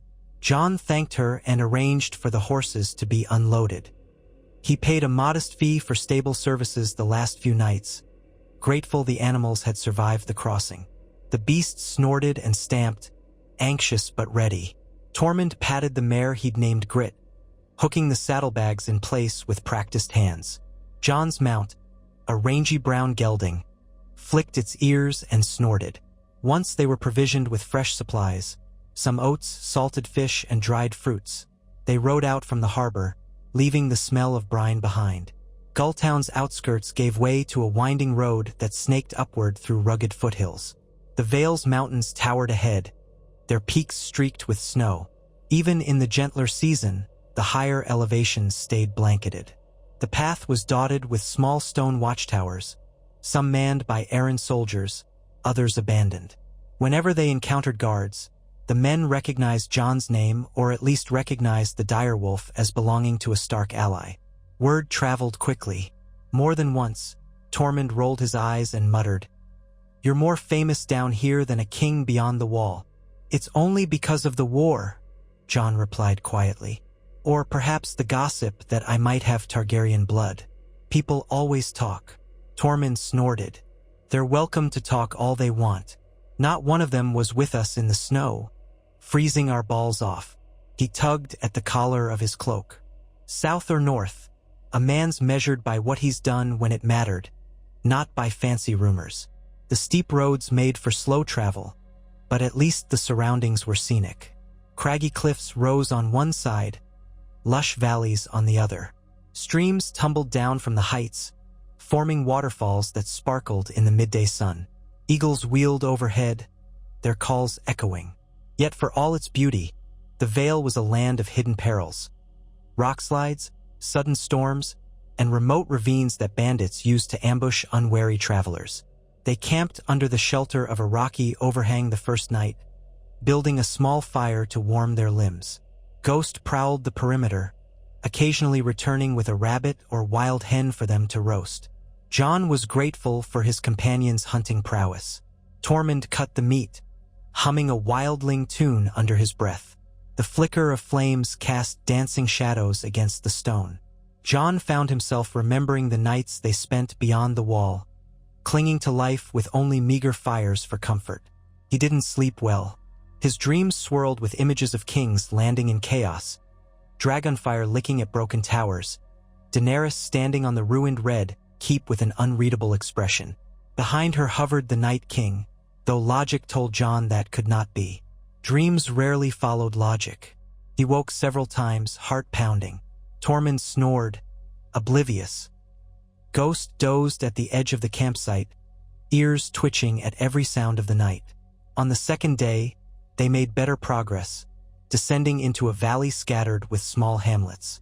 Here, the watchful presence of House Aaron was visible in the form of patrols. One patrol flagged them down, and Jon explained their destination. The guardsmen saluted respectfully and warned them that a group of outlaws had been sighted further down the road, rumored to be remnants of unscrupulous sellswords left over from the war. "They've been raiding travelers and local farms," the patrol leader said, "though we haven't pinned them down yet. Keep your wits about you, my lord." Tormund spat. "If they want a fight, we'll give them one." He rested a hand on Longclaw's pommel. Jon had gifted him the Valyrian steel sword temporarily, though they passed it back and forth depending on who might need it. Tormund had grown fond of the legendary blade. They continued on, scanning the ridges warily. That evening, they reached a settlement large enough to boast an inn, the Hawk's Rest, perched near a stone bridge spanning a deep gorge. They decided to spend the night indoors rather than risk an ambush on the road. The innkeeper was a stout woman with iron-gray hair and a wry grin. She served them a hearty meal of venison stew and crusty bread, side-eyeing Tormund's wild attire but saying nothing rude. The presence of Ghost caused some stir among the other patrons, but the wolf obediently curled at Jon's feet. In a corner of the common room, 3 travelers swapped gossip in low tones, occasionally glancing toward Jon. He could not help but overhear snatches of talk. Lannisters scattered, King's Landing in disarray, Dragon Queen building a new keep. The details were vague, but it all pointed to chaos. At one point, Tormund sloshed his ale aside and stomped over to question them directly. They recoiled at the sight of the large, red-bearded wildling but answered haltingly. They had come from the Crownlands, fleeing steeper taxes under an uncertain regime. Some lords demanded tribute in the name of the Queen, but others claimed to speak for a different power. "We left before it turned ugly," one muttered, fiddling with his cup. Tormund grunted and returned to Jon's side, frustration plain on his face. At dawn, they set off again. The road wound through a narrower pass, the cliffs pressing in. Gray shale littered the trail, and the horses picked their way carefully. Ghost padded ahead, occasionally vanishing behind bends. The sense of being watched prickled at Jon's neck. He cast a look at Tormund, who met his gaze equally tense. After so many battles, they both recognized the hush of a potential ambush. Sure enough, near midday, a shout rang out from above. A clatter of rocks tumbled down, startling the horses. Jon and Tormund jerked on the reins, attempting to calm the animals. Then a group of men scrambled out from behind boulders, blades drawn. Their leader, a wiry fellow with a scar across his jaw, brandished a crossbow. He sneered at them. "Drop your coin and weapons, travelers, and we'll let you pass." Tormund barked a laugh, but there was no humor in it. "You want our steel? Come and take it from our corpses." Jon's heart pounded. He counted 5, maybe 6 men in sight, though there could be more hidden. He eased a hand toward his belt knife. "We've no quarrel with you," he said evenly, "but we won't be robbed." He recalled the warnings about outlaws in these hills, the scattered remnants of Sel's words who had once served the highest bidder in the war. Now they preyed on whoever was unfortunate enough to cross their path. The leader narrowed his eyes. "We'll see about that." He turned to his companions. "Shoot the wolf. That'll teach them a lesson." He started to lift his crossbow, but before he could draw the string fully, a white streak blurred across the path. Ghost. The direwolf lunged, jaws clamping on the man's arm, forcing him to drop the crossbow with a startled yell. The other bandits rushed forward, steel flashing. Tormund swung down from his horse with surprising agility, ripping Longclaw free in one fluid motion. He roared as he slashed the nearest man across the chest, sending him staggering. Jon urged his startled gelding forward, bringing the horse's weight to bear against another outlaw who scrambled back. Jon drew his knife, ducking a wild swing. The chaotic clang of steel and the shouts of combat filled the narrow pass. Ghost snarled, chasing one bandit who tried to retreat up the slope. Tormund pressed another into a corner, Longclaw carving arcs of deadly grace. Jon parried a thrust from a man wielding a spear. The man's eyes flicked nervously between Jon and Tormund. Sel's words, Jon spat under his breath. "You should have found honest work." With a swift pivot, Jon yanked the spear aside, driving his knife into the attacker's thigh. The man cried out, collapsing. 2 more outlaws lay bleeding on the shale. Their leader, pinned beneath Ghost's relentless jaws, shrieked for mercy. Tormund finished off the last conscious foe with a heavy blow to the head, then whirled, breathing hard, eyes seeking the next threat. None remained standing. The entire ambush had lasted mere heartbeats. Jon dismounted, stepping carefully over the rubble. Ghost released the leader's arm at Jon's command, though the direwolf bared his teeth in a low growl. The man clutched his mangled limb, blood seeping through his fingers. He stared up at Jon, terror plain in his eyes. "Mercy, oh gods! I can't, it hurts." "Why did you choose to ambush us?" Jon asked softly, controlling the adrenaline coursing through him. "We would have left you in peace." The man only moaned, face ashen. Tormund looked ready to finish him off, but Jon shook his head. "They're done." He bent and picked up the crossbow, flinging it away. Then he tore a strip of cloth from the man's own cloak and pressed it against the bleeding wound. "It's not too deep, but you'll lose the arm if the bleeding doesn't stop." The outlaw blinked in confusion, perhaps not expecting any help from the man he had just tried to rob. Tormund spat on the ground. "Let's get moving before more of these rats crawl out of the rocks." Jon nodded. He and Tormund mounted up again. Ghost regarded the bandits a moment longer with a menacing glare, then turned to follow. The wounded men lay there, groaning. Jon felt no triumph, only a grim weariness. He had seen enough violence to last a lifetime, yet it continued wherever he went. Once again, he felt that sense of dislocation. Hadn't they fought the war to end all wars? Still, men fell into old patterns of brutality and desperation as soon as the greater threat was gone. They left the outlaws behind. The road descended sharply after that, winding through a series of switchbacks along the gorge. By late afternoon, they exited the mountains, entering the rolling lowlands that marked the southern edge of the vale. The climate grew milder, the air less thin. They passed farmsteads that seemed more prosperous than the battered northern equivalents. Fields of winter barley swayed in the breeze, orchard trees displayed clusters of budding blossoms. The scars of war were fewer here, or better hidden. That night, they made camp beside a small river. Jon washed the blood from his hands and arms, scrubbing until his skin felt raw. Memories of the day's skirmish replayed in his mind, the terror in the outlaw's eyes, the easy finality of Tormund's blow. He remembered all the men he'd killed, from the wildlings he fought when he first joined the Watch, to the Bolton soldiers in the Battle of the Bastards, to the wights that were not truly men but still wore human faces. The weight pressed on him. Yet the realm seemed doomed to bleed forever. Was that the price for simply existing? Tormund offered no solace, only practical words. If we'd let them rob us, we'd be lying in our own blood. Jon nodded mutely. The direwolf, sensing his somber mood, pressed close, offering silent comfort. Jon stroked Ghost's fur, trying to find calm amid the endless waves of memory. Dawn arrived with a drizzle of rain that turned the road to slick mud. They rode through it, cloaks pulled tight, hoods drawn. By midday, the drizzle lifted, revealing a patchwork sky of shifting gray. Farmhouses dotted the landscape, more frequent now. The major road branched, and they turned onto the route that led toward the Trident. In the distance, a line of trees marked the beginning of the Riverlands, once a vital heart of wheat and livestock battered by decades of conflict. They pressed on, day after day, forging deeper into the Riverlands. The sight of half-burnt manors and shattered holdfasts reminded Jon of the War of the Five Kings, when so many armies trampled this region. Some areas had begun to recover. Fresh timbers replaced charred walls, newly thatched roofs gleamed gold in the sunlight. But in other places, ruins still held sway. More than once, they saw homeless families camped in the shadow of a broken tower, staring at passing travelers with vacant eyes. It hurt Jon's heart to see it. Tormund grew quieter as well, absorbing the signs of widespread suffering that mirrored, in a softer way, the devastation beyond the wall. One morning, they rode through the remains of a village where the inn, stables, and half the houses were gutted shells. A threadbare group of survivors huddled near a well, collecting water. Jon paused, handing them a small pouch of coin, hardly more than a gesture, but it was all he could spare. The old woman who accepted it bowed wordlessly, tears in her eyes. Eventually, they neared the Crossroads Inn, a place of old renown that had changed hands countless times. Jon recalled that the inn had been host to pivotal moments in the wars. Catelyn Stark once seized Tyrion Lannister here. The place was burned and rebuilt. Now, it stood as a modest but functioning establishment with smoke curling from its chimney. They decided to stop there for the night.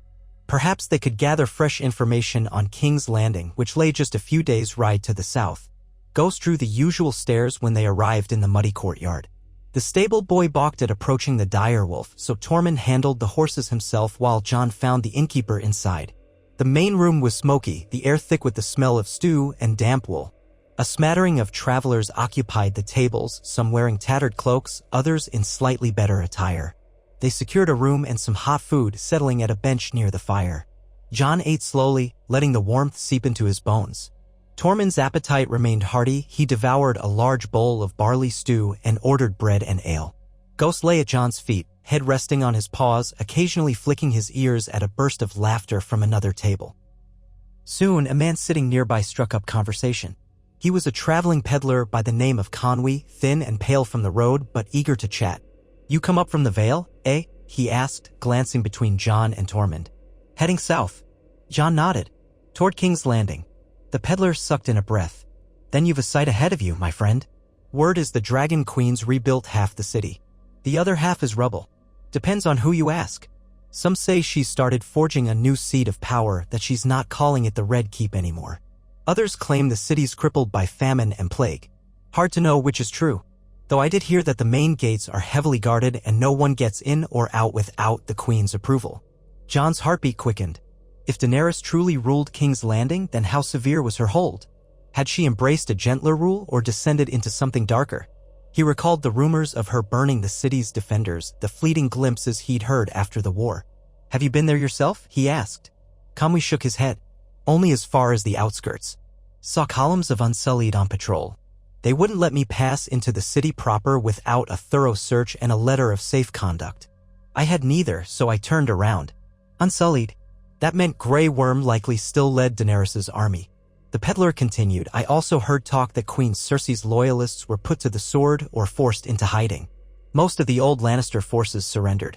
The folk in the streets are frightened, maybe. But there's a new sense that everything could be different, for better or worse. Depends on who you ask. Jon tried to keep his expression neutral, though inside he felt a swirl of emotions. Tormund raised an eyebrow at him, as if to say, are we sure we want to walk into that? Jon sighed, murmuring thanks to the peddler. He sipped from his mug, letting the chatter of the inn wash over him. The idea of Daenerys reigning unopposed, possibly with an iron fist, jarred him. Yet her presence still drew him like a lodestone. He needed to see her, speak with her, understand what had become of her dream to break the wheel. He reminded himself that rumors rarely told a complete story. After the meal, they arranged to sleep in a cramped room with 2 small cots. Ghost curled in the narrow space between, a silent sentinel. Jon found himself tossing and turning, anticipating the final leg of their journey. He was so close now. In a handful of days, he would stand before the city gates again. Would she even want to see him? Would she greet him with open arms, or suspicion, or worse? On the morrow, they resumed their road south. The fields grew greener, the air milder. Signs of spring were evident in fresh shoots along the roadsides. The traffic increased too. They passed wagons carrying produce, lines of small folk trudging in groups, a few men-at-arms with battered sigils pinned to their cloaks. Some carried the lion of House Lannister, but it looked faint and smudged, as though they were wary of open declaration. Others displayed the 3-headed dragon of House Targaryen, newly sewn on. Tormund remarked with distaste that it reminded him of the white dragons they'd faced in the north. Jon understood the unease but said nothing. The Targaryen sigil was not a sign of darkness in itself, only how it was wielded mattered. At last, they came within sight of King's Landing, perched along the shores of the Blackwater Rush. Even from a distance, Jon could see the devastation. Parts of the city's outer expanse looked scorched, the outline of the massive walls bearing wide swathes of black. Yet, true to rumor, sections of new construction rose amid the wreckage, unfinished towers of pale stone, scaffolding hugging half-rebuilt gates. Smoke curled from various districts. Ships crowded the waters outside the Red Keep's harbor, many flying banners unknown to Jon. The city's size remained daunting, overshadowing the horizon. They rode cautiously along the approach road, merging with a steady flow of traffic. Armored figures walked patrol, unsullied, dark-skinned and expressionless behind their tall spears, and soldiers wearing black armor with an emblem of a dragon on the breastplate. Jon felt his pulse quicken at the sight. These were Daenerys' men, no doubt. Ghost stiffened, picking up on Jon's tension. Tormund eyed them warily but kept moving. Near the gates, the crowds funneled into a checkpoint. Unsullied inspected carts, demanded proof of goods, occasionally asked questions. Jon guided his horse into line, ignoring the curious looks of townsfolk who recognized Ghost as something extraordinary. At length, 2 Unsullied approached, halting them. The taller one spoke in a clipped accent, evidently well-drilled. State your name and purpose. Jon dismounted slowly, pulling back his hood. My name is Jon Snow. The Unsullied's face remained impassive, but Jon detected a faint flicker of surprise in the man's eyes. I've come to see Queen Daenerys Targaryen if she'll grant me an audience. The soldier glanced at Tormund, then at Ghost. And them. My companions, Jon said, keeping his tone polite. We do not come in force or with ill intent. An Unsullied officer appeared, seemingly of higher rank, and the 2 conferred in low voices. Jon heard faint snatches. Jon Snow, rumored dead, connection to the Queen. Grey Worm must be informed. Then the officer turned back, addressing Jon in a measured tone. You will follow us. We will escort you to the Red Keep. Your wolf stays at your side if it remains under control. This man also. A nod to Tormund. But you will disarm. Tormund scowled mightily. I've a name, you know. I'm Tormund Giantbane. And I don't hand over my steel lightly. Jon placed a hand on Tormund's shoulder. "We have come seeking peace, Tormund. It's all right?" He unbuckled his belt, sliding free the scabbard that held his long knife. Tormund grudgingly handed over Longclaw, but not before fixing the Unsullied with a glare. The officer accepted the weapons impassively and signaled for several soldiers to flank them. Jon swallowed. No turning back now. They led the horses inside the city gates. The interior still showed scars of dragonfire. Collapsed rooftops, blackened beams, entire blocks half cleared of rubble. Yet many buildings stood intact, markets teeming with life. The people of King's Landing had survived countless wars. They adapted, forging new stalls in damaged squares. The stench of the capital remained potent. Sweat, waste, smoke, the mass of humanity crammed together. But there was a new odor of mortar and fresh lumber in places. Jon took it all in with a feeling of disquiet. His last memory of King's Landing had been the uneasy calm before the Northern Army marched out to confront the Night King, and then the rumors of how Daenerys unleashed dragonfire to end Cersei's reign. Now it was an uneasy mixture of ruin and rebirth. The Unsullied guided them up the main thoroughfare, past the remnants of the city's famed streets of steel, silk, and flour. King's Landing had once had 7 gates, each leading to a district, but the focus now was on the Red Keep perched on Aegon's high hill. Jon could see scaffolding and incomplete towers, as though part of the fortress had been torn down and was being rebuilt. The Targaryen sigil fluttered from tall banners, a vivid red dragon on a field of black. Soldiers thronged the courtyard that opened before the keep's gates. At the sight of them, Tormund let out a low whistle. "That's a fair few men." They dismounted, and the Unsullied took the horses away. Ghost remained at Jon's side, hackles slightly raised. As they passed through a set of imposing doors, Tormund shot Jon a significant look. "We're in the belly of the beast now." Jon steeled himself, one step at a time. Inside, wide corridors led them to a grand hall that had once been the throne room. Now it showed signs of reconstruction. The floor was partially new marble, partially scorched stone. Stonemasons at the far end labored behind large curtains, apparently installing something that was not yet meant to be seen. A dais stood near the center, with a temporary wooden seat draped in rich fabrics. Around this seat waited a cluster of attendants, guards, and a few individuals in crisp attire. Jon recognized none of them. He did, however, recognize the tall man who stepped forward in dark armor, the commander of the Unsullied, Grey Worm. His face was taut with surprise. Once they had fought side by side against the undead. Grey Worm had witnessed Jon's closeness to Daenerys. Then that closeness shattered with the chaos of the final battles, and rumor had it Grey Worm harbored no love for the North after what came to pass in the capital. He stared at Jon with an intensity that made Tormund stiffen. Ghost growled, but Jon placed a calming hand on the wolf's neck. "Jon Snow," Grey Worm said in a low voice, each syllable drawn out. "We believed you lost beyond the wall." Jon inclined his head. I've come back." For a moment, Grey Worm said nothing, his expression unreadable. Then he gave a curt nod, stepping aside. "The Queen will decide what is to be done." Tormund hissed a breath. Jon swallowed. They walked forward. One of the attendants gestured for them to halt a short distance from the dais. Trumpets or heralds might once have announced a formal audience, but all was subdued, the only sound the scrape of masons' tools behind the curtain. Then, from a side entrance, Daenerys Targaryen emerged. Her silver-gold hair was braided in an intricate style, and she wore a dress of black and red that clung to her figure, embroidered with dragon motifs. She looked regal, taller somehow, an air of command around her. Yet there was a tension in her posture, as though she carried a burden as heavy as the Iron Throne once was. Jon felt his heart clench at the sight of her alive, real, standing mere steps away. He had not seen her since the bitter day they parted ways before Winterfell's final stand. The distance between them felt immeasurable. She approached the dais, turning to face them. For a moment, she was silent, her gaze sweeping over Tormund, then Ghost, then, finally, Jon. In her eyes, he saw a flicker of shock, of memory. Perhaps she had truly believed him dead. The hush in the hall pressed on all of them. At length, Daenerys spoke, her voice carefully poised. "Jon Snow," she said, "I heard you had perished in the battle against the Night King. Yet here you stand." He forced himself to meet her gaze, ignoring the pounding of his heart. I barely survived. I've traveled far to find you. A stillness gripped the chamber. Daenerys's eyes flicked, searching his face as though measuring the truth of his words. Then she gestured for him to speak, her posture that of a queen addressing a supplicant. He realized that any notion of embracing or speaking intimately had vanished under the weight of her role. So he began, voice steady, explaining how he'd been cast adrift beyond the wall, rescued by Tormund, endured a perilous journey, returned to Winterfell, and learned of her uncertain rule in the south. I wanted to see for myself, he finished, to understand the shape of the realm. A faint tremor touched her features, though she masked it quickly. You have seen it now. I hold King's Landing and I rebuild what was destroyed in the final storm of war. The old regime is gone.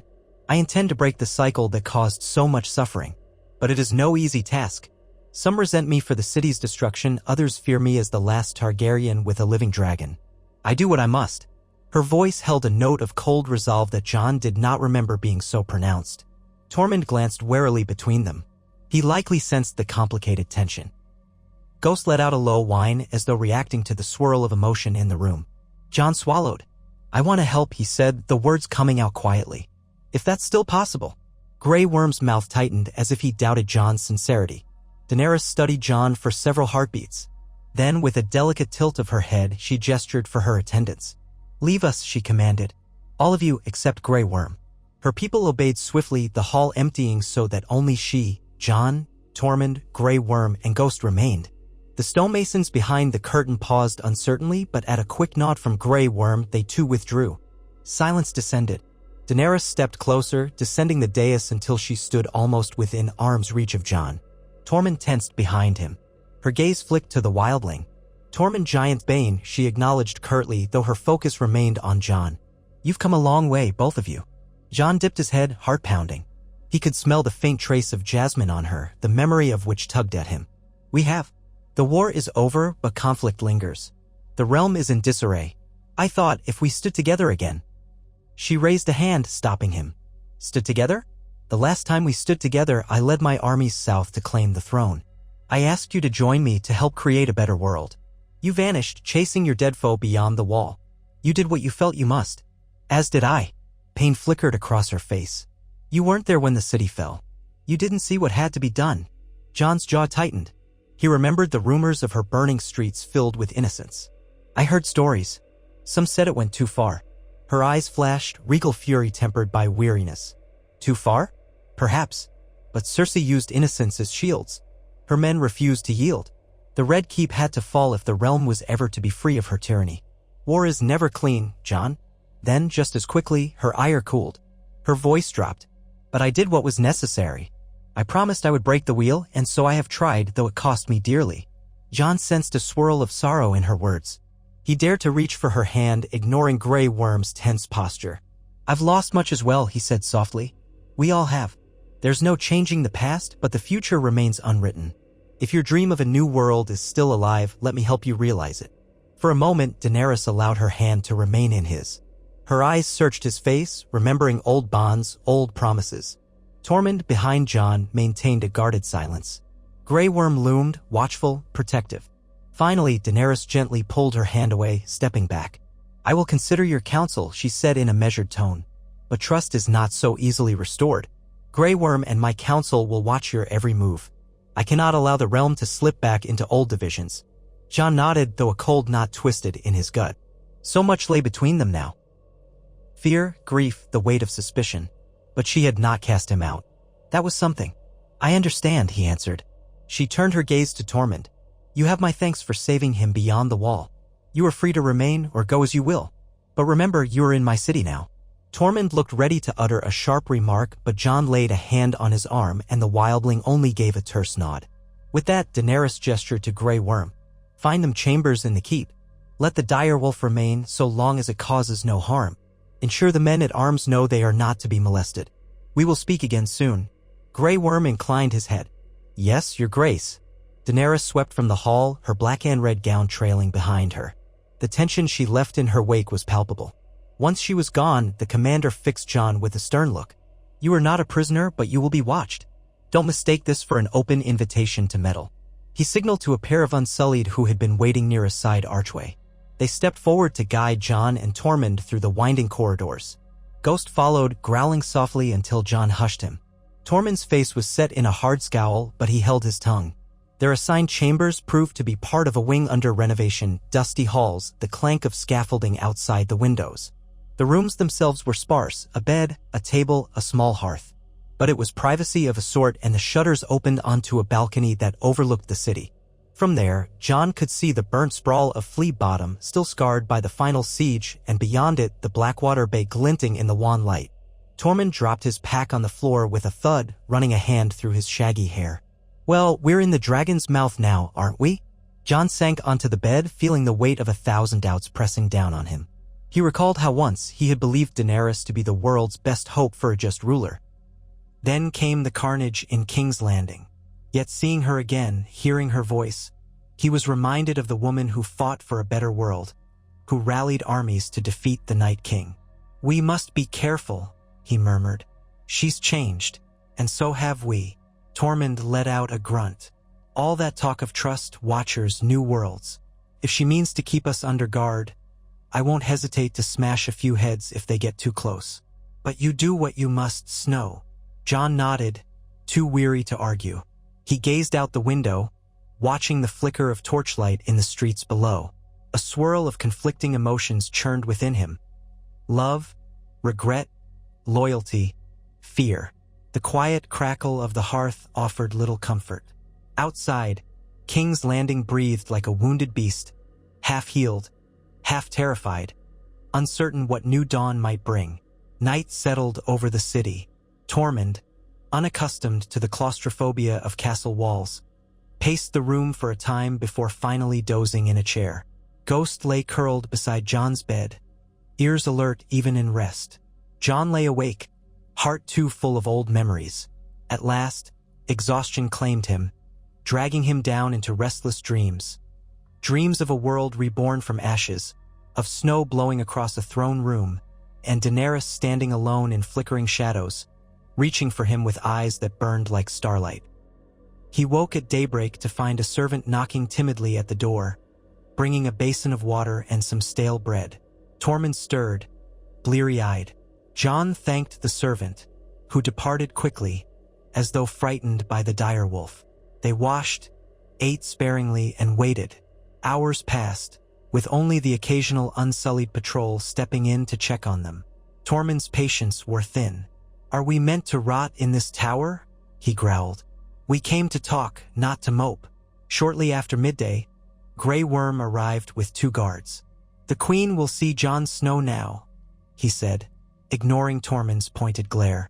"Your wildling friend can remain here or roam the courtyard under escort. The wolf may come if you insist, but only if it does not disrupt the Queen's business." Jon hesitated, glancing at Ghost. The dire wolf had grown protective after so many travels. But perhaps it was wiser to leave him behind, to avoid spooking Daenerys or her court. He knelt, giving Ghost a calming stroke. "Stay here, boy. Keep Tormund safe if anything happens." Ghost let out a low whine but settled, tail curled around his paws. Tormund folded his arms, nodding to Jon. "Don't let them trap you." With that, Jon followed Grey Worm, descending flights of newly hewn steps. They traversed a half-finished corridor adorned with tapestries that displayed Targaryen victories. Dragons over Old Valyria, Aegon's conquest, the freeing of slaves in Astapor. Jon recognized them as part of Daenerys' personal history, recreated to remind the realm of her lineage. Finally, they emerged into a smaller audience chamber, less grand than the throne room but richly decorated. Bright daylight streamed through tall windows. Daenerys stood by a table spread with maps. Alongside her were a few advisors. Missandei was not there, Jon realized with a pang of regret. He recalled that she had been executed by Cersei's order before the final siege. Instead, a woman with braided hair and sharp eyes conferred with the queen, while a scribe waited with quills. They looked up at Jon's arrival. Daenerys waved a hand, dismissing them. The scribes bowed and hurried out, leaving only Grey Worm to linger by the wall. "Jon," Daenerys said, her voice quiet but carrying. She gestured to the map-laden table. "Come, look at what we face." He moved closer. The table depicted a large portion of Westeros with markers placed at various strongholds. She pointed to a cluster in the Westerlands. The Lannister lands are in turmoil. Houses loyal to Cersei resist paying new taxes, while others have sworn to me but do not truly obey. Meanwhile, the Iron Islands remain uncertain as Yara Greyjoy rules but faces challenges from rebellious captains. Her finger moved to the south. Dorne recognized my claim early, but bandits roam there too. The Stormlands still have no clear lord after Cersei's downfall. And the Reach, House Tyrell is gone, House Tarly scattered. A few lords have come forth to style themselves wardens. The realm is fractured. Jon scanned the map, seeing a swirl of conflicting allegiances. He'd known it was bad, but this put it in stark relief. How have you tried to unite them? I've sent envoys, commanded peace, invited them to rebuild under my banner. Many comply in word, but defiance simmers. My Unsullied can quell open rebellion, but the land is vast. I cannot be everywhere at once. She paused, looking at him. You fought with me before. You know what we face. Jon inhaled carefully. I do. And I understand their fear. The city was torched, thousands died. Some question if you'll do the same to them. Daenerys's gaze flashed, but her tone stayed measured. I will not. But they do not trust easily. And some loyalists to the old houses would see me fall. Jon remembered the Targaryen words, fire and blood. Once, Daenerys had tried to temper that with mercy. Now the realm saw a queen with a dragon who had destroyed King's Landing's defenses. Then you need to show them something other than fear, he said softly. You once spoke of breaking the wheel. That means offering a new way, not just a new face on the throne. If the people can't see that, they'll resist until conflict engulfs us all. Her expression wavered between anger and sorrow. You think I haven't tried? I've decreed new rights for freedmen. I've opened granaries for the poor. But rumors overshadow every act. They say I'm a foreign conqueror who burned the capital. They cling to old grudges. Jon set a hand on the table, glancing at Grey Worm. You need more than soldiers. You need alliances with the Northern Lords, the Vale, the Stormlands. Let them share your burden. Let them shape the rules so the realm sees a collective leadership, not just your command. Daenerys's jaw tightened. And if they move against me? Jon's voice was steady. Then show them reason, not simply the threat of dragons. These are proud houses. They need to feel heard. Silence stretched. Grey Worm watched, taut as a drawn bow. Jon realized he was advising Daenerys on how to be a queen, a role she'd always believed was her birthright. Yet she did not dismiss him. She stared at the map, slender fingers tracing the outlines of kingdom borders. And you, Jon Snow, what role do you imagine for yourself in this new order? Jon's breath caught. The question had stalked him for months. He was Rhaegar's son, by some accounts, though he'd never flaunted the claim. He had pledged himself to Daenerys once, calling her his queen. Yet everything that happened afterward had muddied that vow. I don't want a throne, he said, voice low. I never did. I've seen enough of war and crowns. But I want the realm to heal. I'll serve as best I can if you'll have me to guide you and mediate with the lords who doubt you. Daenerys's eyes flickered with 100 emotions. For a heartbeat, she almost looked vulnerable, the queenly composure slipping. And would you stay by my side? She asked softly, so softly only Jon could hear. Jon's chest tightened. Memories rushed in, nights spent in each other's arms, pledges made in the face of death, the sense that their union might unite Westeros. He glanced at Grey Worm, then back to her. If we can find a path of mercy, if we can truly bring justice to these lands, yes. I'll stay. She closed her eyes, exhaling. Then she straightened, turning to Grey Worm. See that messages are sent to the lords of the realm, inviting them to come to King's Landing for a grand council. We will promise safe passage. Let them speak their grievances in the open. We will show them we do not rule through fear alone. Grey Worm bowed slightly, though Jon could sense his reluctance. As you command. With a final glance at Jon, he departed to fulfill her orders, leaving Jon and Daenerys alone in that sunlit chamber. For a long moment, neither spoke. Then Daenerys moved closer. Your counsel has always been honest, even when I did not want to hear it. I missed that. Missed you. A sheen of moisture touched her eyes, quickly blinked away. So much has happened. So much blood. Jon reached for her hand, and this time she let him take it. We can't change what was lost, he murmured, but we can try to spare the realm further suffering. He hesitated. I'm sorry I wasn't there when you took King's Landing. Maybe I could have. She silenced him with a gentle press of her fingers. We cannot unmake our choices. All we can do is shape tomorrow. She pulled him into a tentative embrace, letting her head rest on his shoulder. The contact ignited a swirl of emotions in Jon. Love and longing, guilt, regret, and hope. All hope, all churning within him. He gently embraced her back, breathing in the faint jasmine scent that reminded him of a different time. After a moment, she stepped away, regaining her poise. "There is much work ahead," she said. "We must prepare for the arrival of the lords.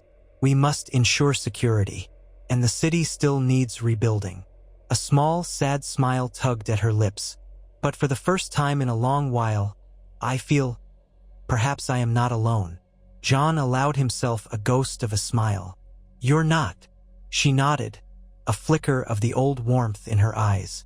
"Go, see to your friend, and settle in. Tonight we will dine and speak further. If the lords truly answer our summons, we'll need a strategy to ensure they don't tear each other apart." Jon bowed slightly, a gesture more personal than formal.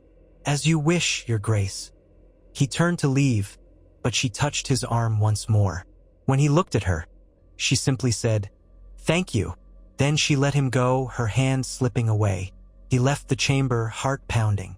Outside, Grey Worm and the Unsullied resumed their watchful escort. Jon's mind reeled. In moments, he had crossed a gulf that felt impossibly wide, and yet the road ahead was even more perilous than the one behind. If the realm was to come together, old hatreds and wounds would need healing. The lords might bristle at kneeling to Daenerys. Rumors of the city's destruction still burned in the hearts of many families who had lost kin in the final siege. And if any discovered Jon's Targaryen lineage, it could spark new contention. Some might rally behind him as the true heir, others might denounce him. The thought made his stomach churn. Yet Daenerys's embrace lingered, a fragile bond that might be the key to bridging the realm's divisions. He prayed he could help her find mercy in her rule. He prayed she would not resort to Dragonfire again if the lords refused her. And he prayed the realm, battered and weary, would not succumb to yet another cycle of violence. When he returned to the chamber he shared with Tormund, he found the wildling leaning on the balcony railing, peering out over the city with an inscrutable expression. Ghost lay near the hearth, ears perked. Tormund turned at Jon's approach. "Well, we still breathing tomorrow?" Jon offered a faint smile. "Yes, she wants me to stay, to help her unite the realm. We're inviting the lords to a grand council." Tormund snorted. "That'll be a pit of vipers. Better sharpen your wits, Snow. Maybe you should keep that big wolf by your side too." Jon shrugged out of his cloak, rubbing the tension from his neck. "We'll manage, but it won't be easy." Tormund patted Jon's shoulder. "You've done harder things. We survived beyond the wall, we killed the dead, we traveled half the realm. This is just people and their pride. If they turn on us, we'll fight. If they talk, we'll talk." Jon nodded, appreciating Tormund's straightforwardness. He stepped onto the balcony. Below, King's Landing spread out like a wounded labyrinth. Part of him yearned to ride north again, to the quiet of Winterfell, to the comforting presence of Sansa. But Sansa had her own realm to rule. He had chosen to come here, perhaps because part of his heart was bound to Daenerys, and because he believed that if anyone could help prevent further bloodshed, it was someone who had seen the true cost of war. Yet fear gnawed at him, that all this might collapse into chaos if old resentments flared. Night approached, the sky darkening over the city. Lanterns and torches flickered to life in the streets. Tormund yawned and wandered inside to rummage for ale. Jon lingered, listening to the faint hum of tens of thousands of lives below. A new era teetered on the brink, for good or ill. Daenerys Targaryen sat on a seat of precarious power, haunted by her victory.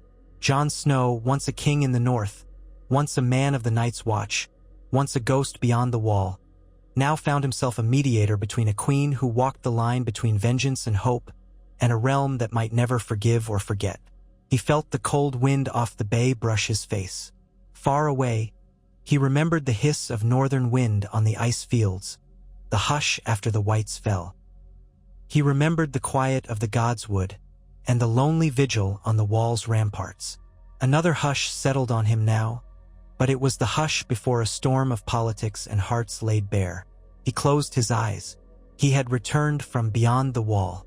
Whether that return would bring peace or new fire and blood was yet to be seen. He whispered a silent prayer to whatever gods might be listening. Let me do better this time. Let us heal instead of destroy. Let the wheel truly be broken, not replaced by another.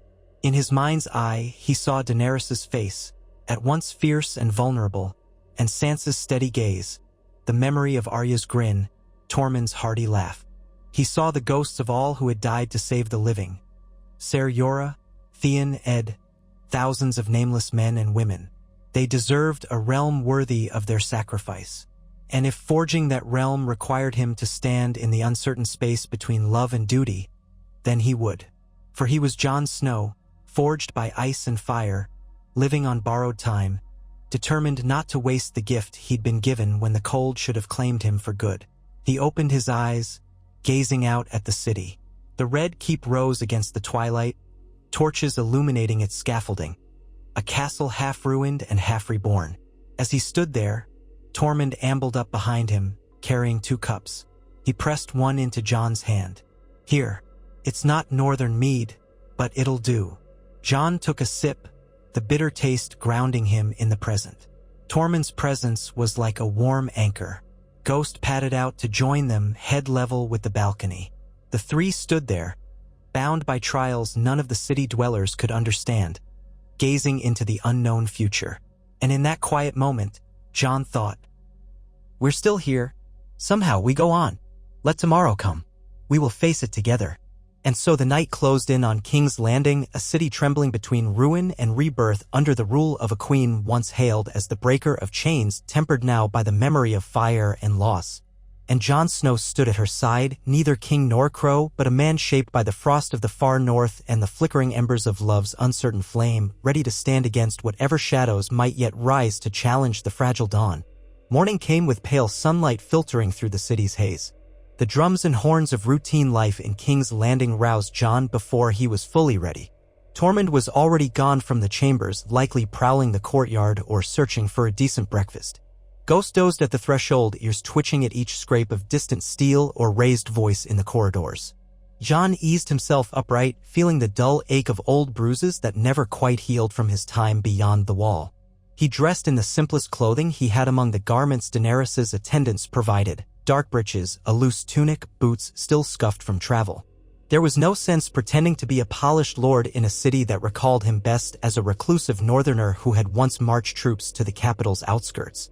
He had never truly belonged to the southern courts, that hadn't changed. Yet he found himself drawing a measured breath, steadying the swirl in his gut. Today, he would do what he could for peace, perhaps meet with Daenerys' new council, learn what steps they were taking to gather the realm's lords. He wished he could share a word with Sansa, if only to glean her perspective. But that was impossible from here. She was days of travel away in Winterfell. He stepped outside, Ghost rising to follow. The corridor was already bustling with servants carrying trays of bread and pitchers of watered wine. Unsullied patrolled in small groups, silent as wraiths in their polished armor. More than one paused to regard the white dire wolf padding at Jon's side, but none tried to stop him. Word of Daenerys' tolerance of Jon and his companion had spread overnight, it seemed. He caught a glimpse of Tormund near a small gallery window that overlooked the inner courtyard. The wildling was in conversation with a young soldier wearing the black and red tunic of the Queen's personal guard. Jon walked over, brow quirked. The soldier looked relieved at the sight of Jon. Lord Snow, he said with a slight bow. Your friend here was asking after a sparring yard. I was just explaining that the main one is under repairs, but there's a smaller practice court beyond that arch. He pointed across the courtyard where scaffolding rose around a portion of the keep's old battlements. Tormund grinned, scratching at his beard. I've had enough of sitting about. Thought I'd see if any of these fancy southern warriors know how to swing a sword. The soldier hesitated as if worried Tormund might cause a scene, but Jon simply nodded his thanks to the man. With a respectful nod in return, the soldier departed. Jon turned to Tormund. Try not to pick a fight you can't finish. We have enough challenges without you toppling half the garrison. Tormund let out a bark of laughter. I'll be gentle, Snow. Don't you fret. But there was a glint in the wildling's eye that told Jon he was itching to blow off steam. Life within walls had never suited Tormund. A bit of sparring might ease the man's restlessness. Jon let him go, reminding him to be respectful of Daenerys' men, an admonition Tormund waved off with good-natured irritation. Ghost, for his part, stayed glued to Jon's side. Together, man and wolf descended a flight of stone steps that ended in an open arcade. The columns bore fresh chisel marks where stonemasons had repaired cracks from the siege. Through the arches, John glimpsed the city below, the rooftops of shops and houses like a ragged mosaic. The mild sea breeze carried a mix of brine and the pungent reek of refuse. King's Landing might be battered, but it teemed with more life than almost anywhere else in the Seven Kingdoms.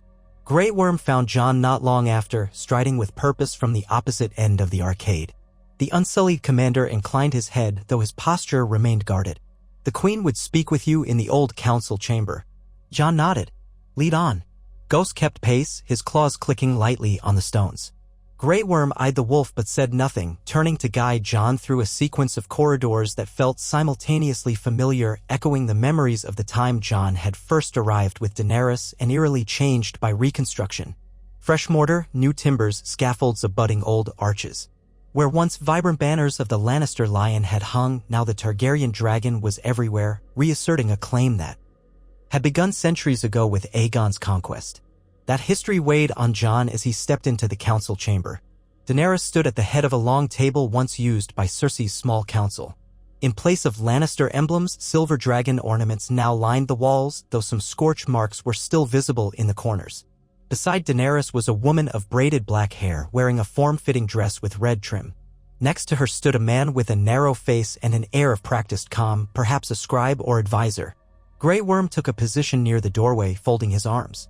John noticed that no one else was present, none of the lords from King's Landing, none of the old aristocracy. It seemed Daenerys was wary of who she let into her inner circle now. She offered John a small inclination of the head. "Good morning," she said. "Let me introduce you. This is Naoise Emberley, my new head of administrative matters, and this," she looked to the man, "is Relyn, a steward who assists with logistics." Both bowed slightly, though Naoise's gaze lingered on John, curious. She was young, perhaps no older than 25, but her presence exuded confidence. Relyn, by contrast, appeared older, lines around his eyes suggesting the wear of working behind the scenes in a turbulent court. Daenerys gestured for John to join them at the table. Several documents lay spread out, each bearing seals of different houses. "We've sent ravens to the great houses and lesser lords alike," she said without preamble. "Some will come out of ambition, others out of fear, and a few out of genuine desire for peace. But they will come. We must be ready to receive them." Naoise tapped a small list written in an elegant hand. "We're already getting replies from minor Crownlands lords. House Rosby, House Stokeworth, House Massey, among others. They appear open to a summit here, though they request guarantees of safe passage and limited presence of Unsullied in the meeting chambers. They're uneasy about large numbers of foreign soldiers, Your Grace." Daenerys's mouth tightened. "The Unsullied are no threat unless these lords intend treachery. Still, if it eases their concerns, we can scale down the visible presence for the gathering. We must show them a willingness to meet in good faith." John studied the map pinned at the center of the table, marking the seats of each major house. He saw the direwolf of Winterfell, the falcon of the Vale, the trout of Riverrun, the dragon of King's Landing, the rose of House Tyrell, though that house was gone, replaced by vassals quarreling over the Reach. Marks around the Stormlands and Dorne indicated unsettled rule. "Have you heard from the Vale or Winterfell?" Naoise glanced at Daenerys, who nodded for her to continue. "From the Vale, we've had no raven yet, but travelers say Lord Robin Arryn remains in the Eyrie with his principal lords. Some are amenable to a meeting, some are less certain. As for Winterfell," Naoise paused. "The letter we received bears the seal of Queen Sansa Stark. She confirms that she is open to sending representatives. She does not confirm whether she will come herself." John masked his relief with a small nod. Sansa was not ignoring Daenerys's invitation. That was a good sign. Perhaps it was also a sign that Sansa recognized the need to coordinate, even if she might harbor lingering wariness toward Daenerys. He took a breath. If she sends envoys, they'll speak for the North's interest, but Sansa will want to keep her independence if she can. The North declared her queen after the War for the Dawn. She won't yield that easily. Daenerys's gaze flicked to John. "I am aware. The North has always prized its autonomy. We can negotiate terms of alliance that respect that if she's willing. I would prefer the North as an ally rather than a subject forced into obedience. But she must understand we cannot have the realm splintered into dozens of tiny crowns. We need unity." John recognized the tension in her words. The last Targaryen to try uniting the Seven Kingdoms had done so with dragons and fire. Daenerys wanted to avoid that path a second time, but her stance remained firm, a realm under her suzerainty. Sansa, for her part, had proven a formidable ruler in the north. The clash of visions between the two women remained a risk. "I'll help how I can," he said quietly. "Sansa trusts me to a point. If my presence can reassure her envoys, that's what I'll do." Daenerys' expression softened. "Thank you." She gestured to Naerys and Rellyn. "Our next step is to organize a formal date for the summit. It must be soon enough that the realm doesn't think we delay, but far enough to allow travel. The roads remain hazardous." Rellyn tapped a short line in a ledger. "I propose 6 weeks hence, Your Grace. That allows messages to traverse the distances and for lords to gather their retinues. We can arrange lodging in the city or in the outlying areas, though space will be tight. So many dwellings need repair." Daenerys nodded. "Ensure we have adequate supplies. I don't want complaints of rationing to overshadow our attempts at unity." She glanced at Jon. "You see how delicate this is? One misstep and these lords will claim we can't govern." Jon studied her, noticing the faint strain in her posture. She was truly trying to rebuild and to lead. Perhaps the war had tempered her. Or perhaps she was just exhausted by the weight of it all. "I do see," he said. "We'll plan carefully. And if you wish, I can speak directly to those who remain undecided." A ghost of a smile touched her lips. "Perhaps I'll take you up on that." Then she inclined her head to Grey Worm. "Inform the garrison that we will reduce patrols in the city center during the summit to ease tensions. Also, prepare a list of men you trust to stand guard during the council sessions. A smaller, elite group, highly visible but not overwhelming." Grey Worm pressed a fist to his chest in acknowledgement. "Yes, Your Grace," he said with the same unwavering loyalty he always showed her. But Jon did not miss the flicker of doubt that crossed the man's face. The commander likely worried that opening the city to a mass gathering of lords could invite treachery. Jon shared some of that fear, but there was no other way to unify a fractured realm without meeting face to face. As the meeting broke up, Daenerys signaled for Jon to remain. Naerys and Rellyn bowed and left, trailed by Grey Worm. When they were alone, Daenerys leaned against the edge of the table, exhaling. "It never ends," she murmured. In Meereen, it felt simpler. Free the slaves, punish the masters, build a new society. Here, every house has a 1,000-year history, and every family clings to some ancient grudge. Sometimes I wonder if I can truly break the wheel. Jon approached slowly. Ghost sat by the doorway, watchful. "No change worth making is simple," he said, thinking of his own experiences leading the Night's Watch or uniting wildlings with the North. "But if anyone can do it, it's you. The question is how to convince them you won't burn them out of existence to get your way." She looked up sharply, but her gaze softened after a moment. "I won't lie and say I haven't considered harsh measures against open rebels. But you're right. If the realm is to accept me, they must see I rule with justice, not fear. That's why I want you here, Jon. You remind me of what I aspired to be before all the bloodshed." He stepped closer, a gravity in his eyes. "Then I'll keep reminding you if you'll let me." She reached out, brushing her fingertips over his hand. "I will," she whispered. "We'll do this together." The moment felt fragile, like spun glass balanced on a knife edge. Then she withdrew, composure sliding back into place. "Go. Speak with whomever you must. Tormund, perhaps. If he's restless, he might cause trouble in the city." Jon allowed a small smile. "I'll keep an eye on him." He paused, glancing at her once more. "I'm glad you're giving peace a chance." She inclined her head in gratitude, though a shadow flickered in her expression. "So am I," she said softly, her voice holding a note of determination, and he thought a trace of uncertainty. He left her there, returning to the corridors with Ghost. At length, he found Tormund in the smaller practice yard the soldier had mentioned. Several men in black and red livery were standing around with swords in hand, looking half-winded. Tormund was in the center, stripped to his tunic, wielding a practice blade that looked comically small in his massive grip. He was grinning fiercely. "Come on, lads," he shouted. "You fence like you've got icicles down your britches." One soldier, panting, slashed at Tormund. The wildling deflected with surprising finesse, then tapped the man's shoulder. It wasn't a lethal blow by any means, but enough to remind him he would be dead in a true fight. The soldier cursed softly, stepping back.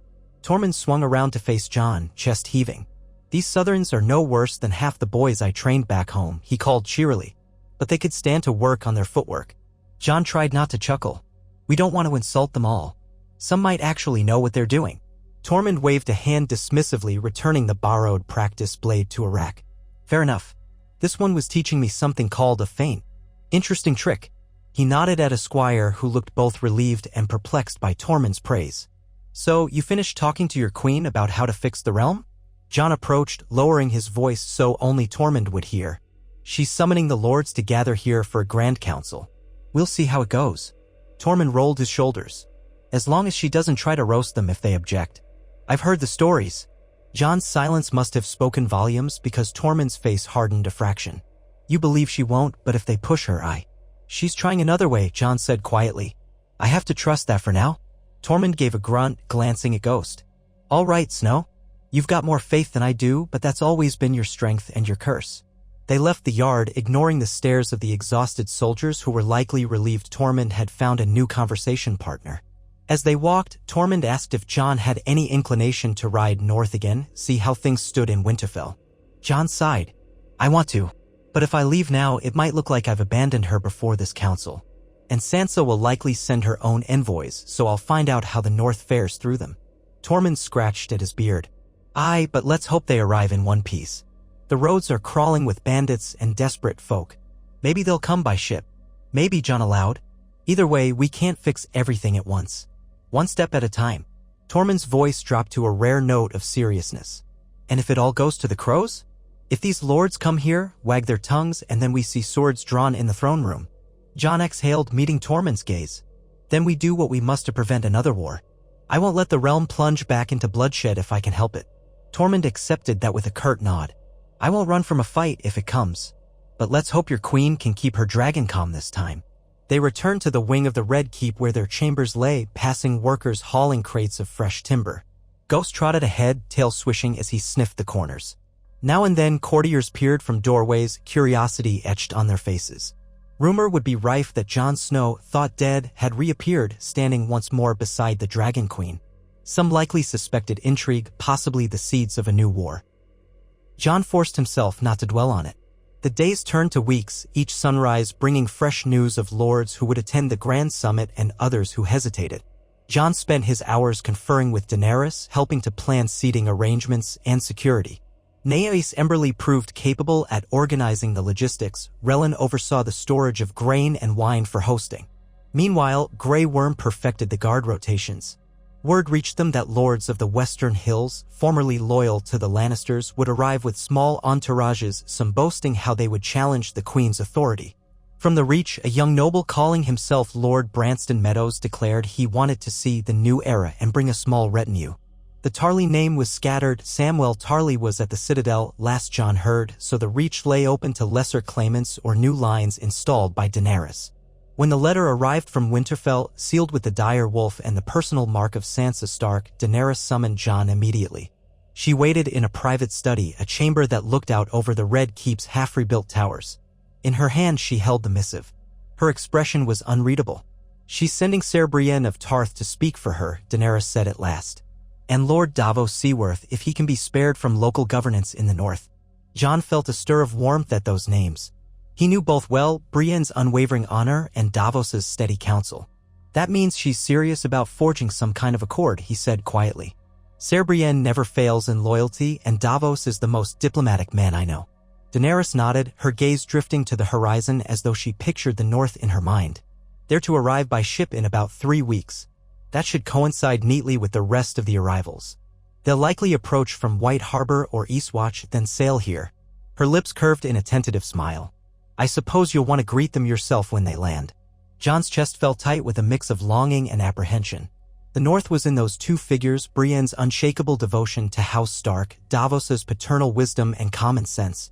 "Yes," he said, voice low. "I'd like that." Daenerys studied him for a long moment. "It's good that your family's envoys come. I want Sansa to know the North remains free to chart its own course within the larger realm, but we must have an accord that prevents further conflict." I won't allow separate armies to break away if it jeopardizes the peace. Jon didn't fully agree with that characterization. He wasn't sure Sansa's independence would jeopardize peace, but he also knew Sansa had no interest in new wars. She cared only for the North's well-being, which was still reeling from the Great War's losses. Brienne and Davos will convey that. They're both wise in their own ways. He hesitated, then added, "Thank you for respecting them enough to meet." Daenerys let out a quiet sigh, stepping toward the window. The sunlight gilded her hair. If I've learned anything, it's that shutting out potential allies only invites more conflict. I want to move forward, Jon, not remain mired in who knelt or didn't kneel last year. He drifted closer, gently resting a hand on the windowsill near hers. That's the only way we'll heal the scars left by the wars.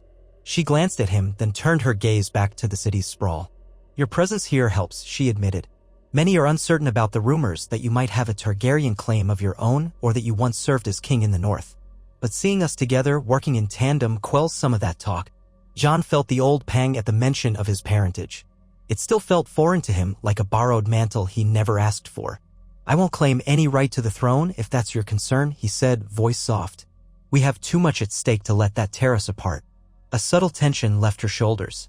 I know, but others might seek to use you regardless, to stoke rebellion or pit you against me. We must be vigilant. He lowered his gaze. We will be. Their eyes locked, a current of understanding passing between them.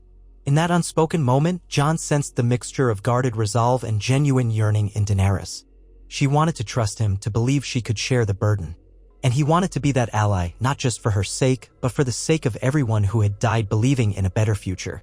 Time slipped by as the city prepared for the imminent convergence of lords. Workers cleared rubble from squares designated for temporary markets. Tents sprang up in open courtyards to house lesser retinues. The Great September was gone, destroyed years ago by wildfire, so Daenerys had designated a large courtyard near the Dragon Pit as the site for outdoor gatherings or feasts, if needed. The Dragon Pit itself had been partially restored to stable Drogon's presence, but the mighty beast seldom roosted there. It often soared over the sea or perched on the city outskirts, a living reminder of Daenerys's power. Jon rarely saw Drogon up close in these weeks. The dragon soared overhead at times, a vast silhouette against the sky. Occasionally, he heard roars echoing across the city, unsettling those who remembered the day of fire and siege. Yet Daenerys remained the only living dragon rider, and for the moment, she chose to keep Drogon from direct displays of intimidation. At last, the day dawned when the first wave of lords arrived. House Rosby, House Hayford, House Massey, House Sunglass, the lesser crownlands families. Some marched in with small columns of men, banners snapping in the wind. Others arrived in battered carriages. Each made the ascent to the Red Keep, greeted by Unsullied who checked their arms and escorted them inside. Daenerys greeted them in the throne room, a carefully choreographed affair with minimal fanfare. Only her standard flanking of guards and a modest arrangement of seats. Jon stood at her side, along with Naerys Emberly. Grey Worm stationed his best troops around the periphery, watchful. Jon observed each lord's reaction. Some were openly nervous, bowing profusely and stumbling over their words. Others seemed sullen or defiant. But Daenerys responded with cordial politeness, offering assurances of safety and underlining her intent to rebuild. Some softened, others merely withheld judgment. Jon could practically feel the swirl of rumor. Was the Dragon Queen truly offering a fair new order, or was she luring them into a trap? He maintained a quiet presence, stepping in only when a question about northern alliances arose. Then he spoke briefly of how Winterfell had pledged to work alongside the Queen for the realm's betterment, though the North maintained its own governance. Days later, the Stormlanders began arriving. Stannis Baratheon's old seat in Storm's End had changed hands repeatedly since the War of the Five Kings. Now, minor lords jockeyed for influence. They arrived with fewer men and more anxiety. They recalled that Daenerys overcame Cersei's last stronghold in the region. Some admitted it was more prudent to work with the Queen than risk another war. Others said little. Tormund watched from the sidelines, occasionally shaking his head at the pageantry. At night, the corridors of the Red Keep bustled with courtiers speaking in hushed tones about alliances and marriage pacts. Jon had no appetite for the labyrinth of politics, but he recognized its necessity. Daenerys barely slept.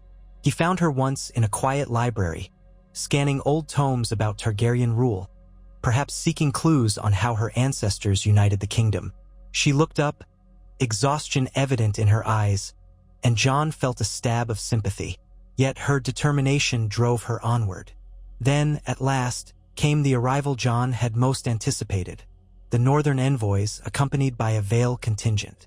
Word reached them early one morning that ships bearing Wolf Sigil and the Falcon were docking at the Blackwater harbor. Jon hurried down with Grey Worm and a handful of guards, Tormund ambling beside them.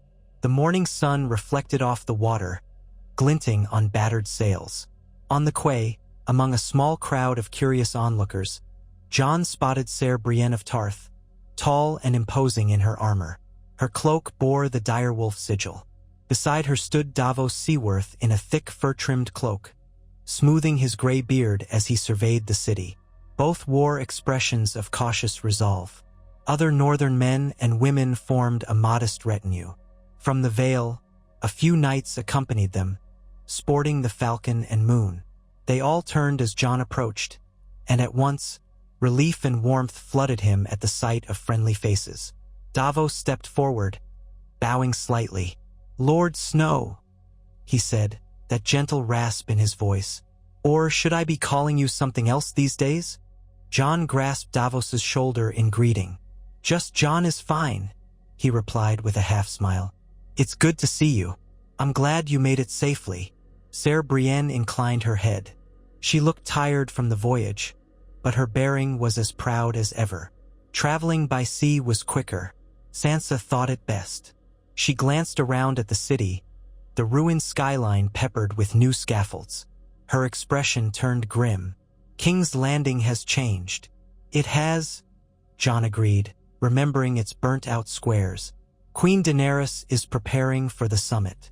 She's extended safe conduct to all of you." Davos's sharp eyes flicked to Grey Worm, who regarded them impassively. "We trust that will hold true," he said in a measured tone. "Her Grace Sansa made it clear we come in peace. We hope the same from the Iron Throne." Jon hesitated at the mention of the Iron Throne. Technically, Daenerys was forging a new seat, though the realm still referred to her dominion as the Iron Throne by default.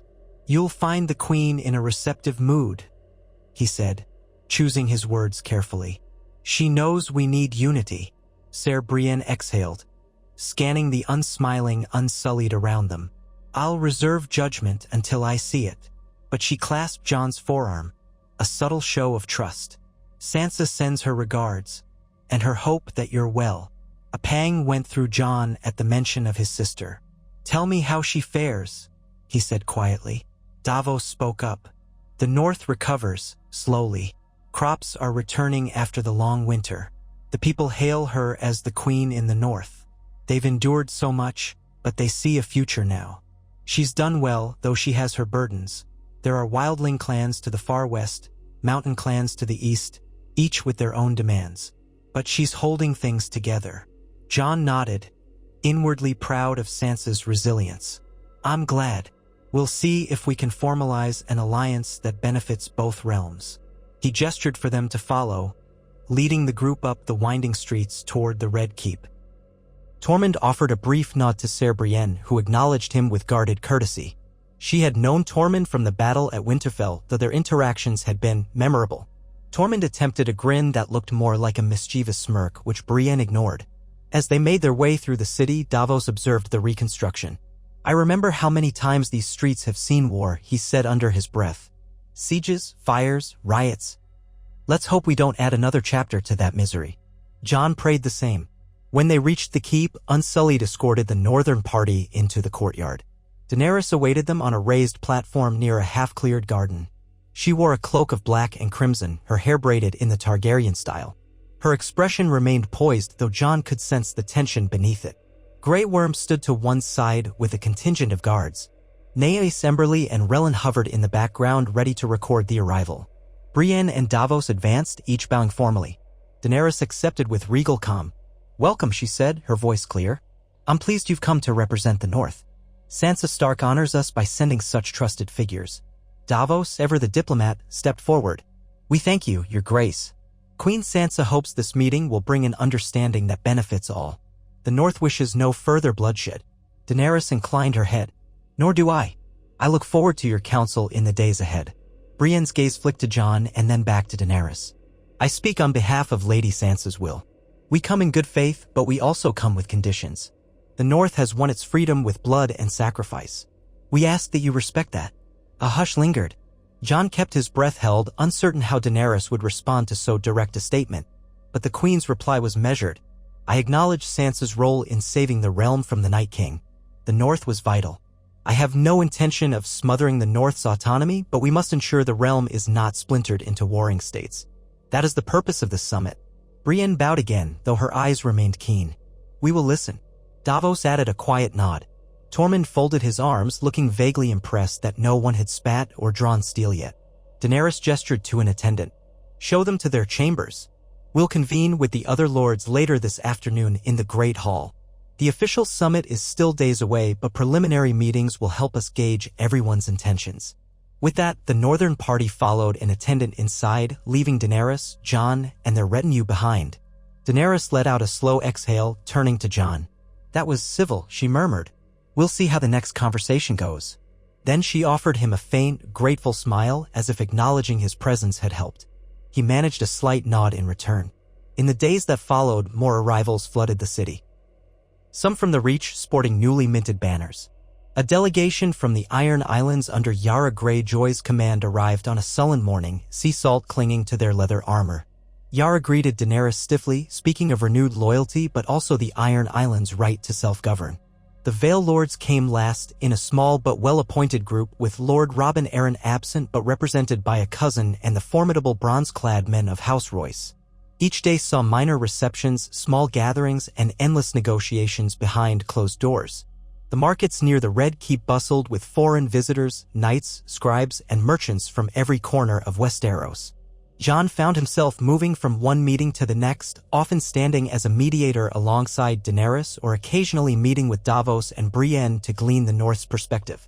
He discovered that many lords eyed him with curiosity. Some recognized his name from old rumors about his parentage, others remembered him as the king in the North who marched to defeat the Night King. Whispers circulated. Was he truly a Targaryen? Why had he bent the knee once, and what did that mean now that the war was over? Jon did his best to steer conversation to unity, to rebuilding, reminding them the real threat had been the army of the dead, now vanquished. He had little taste for ambition, and perhaps that disarmed some suspicious minds. Finally, the date arrived for the Grand Council to begin in earnest. The Great Hall, still bearing scars, had been cleared of rubble and ringed with wooden chairs. A long table stood at the center, wide enough to seat representatives of each major region.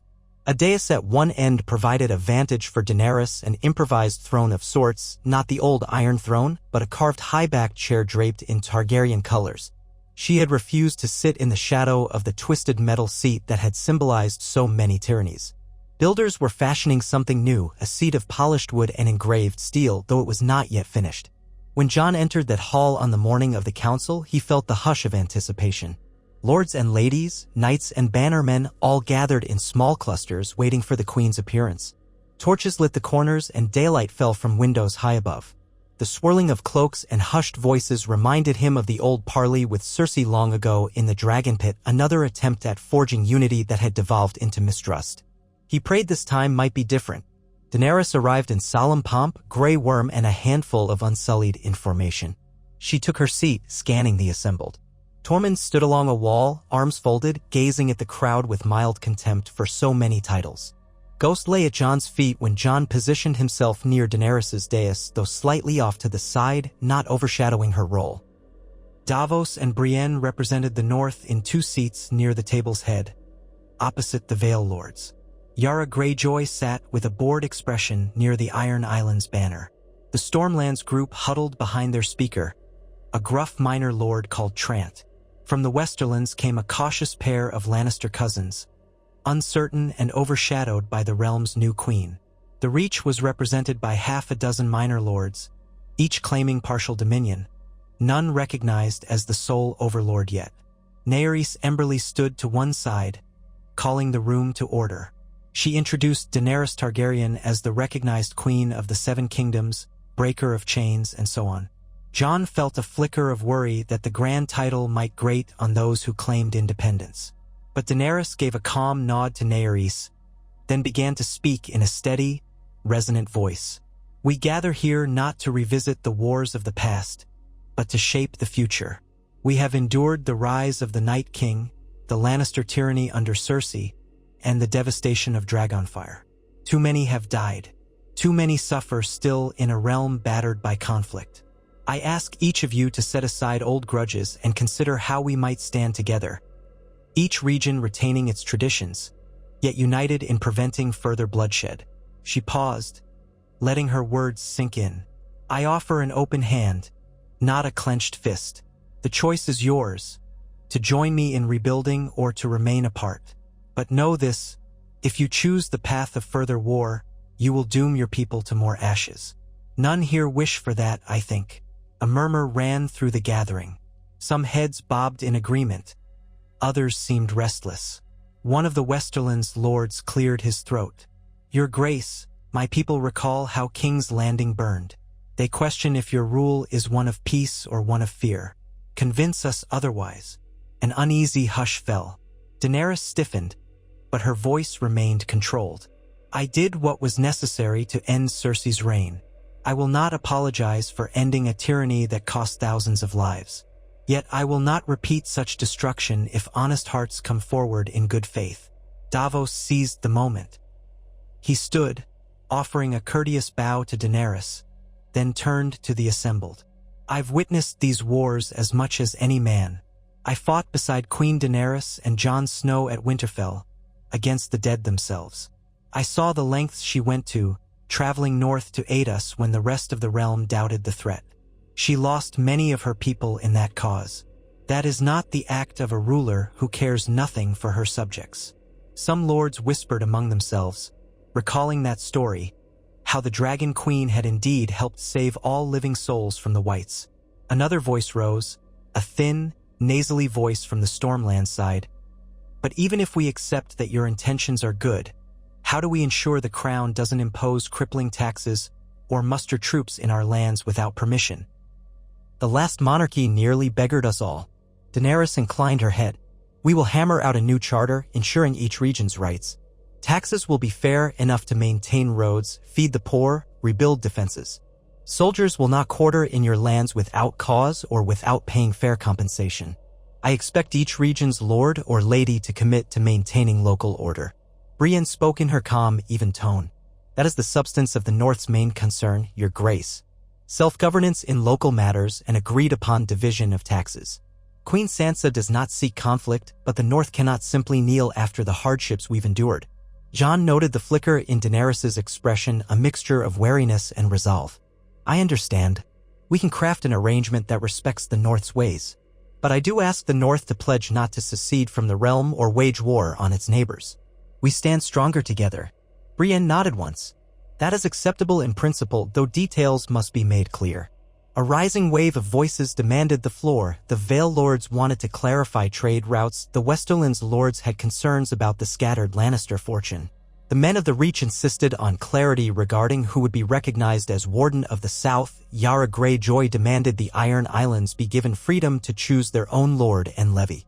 Questions spun in every direction, all pivoting around the same core problem: how to keep peace and balance power without resurrecting the illusions of an absolute monarchy.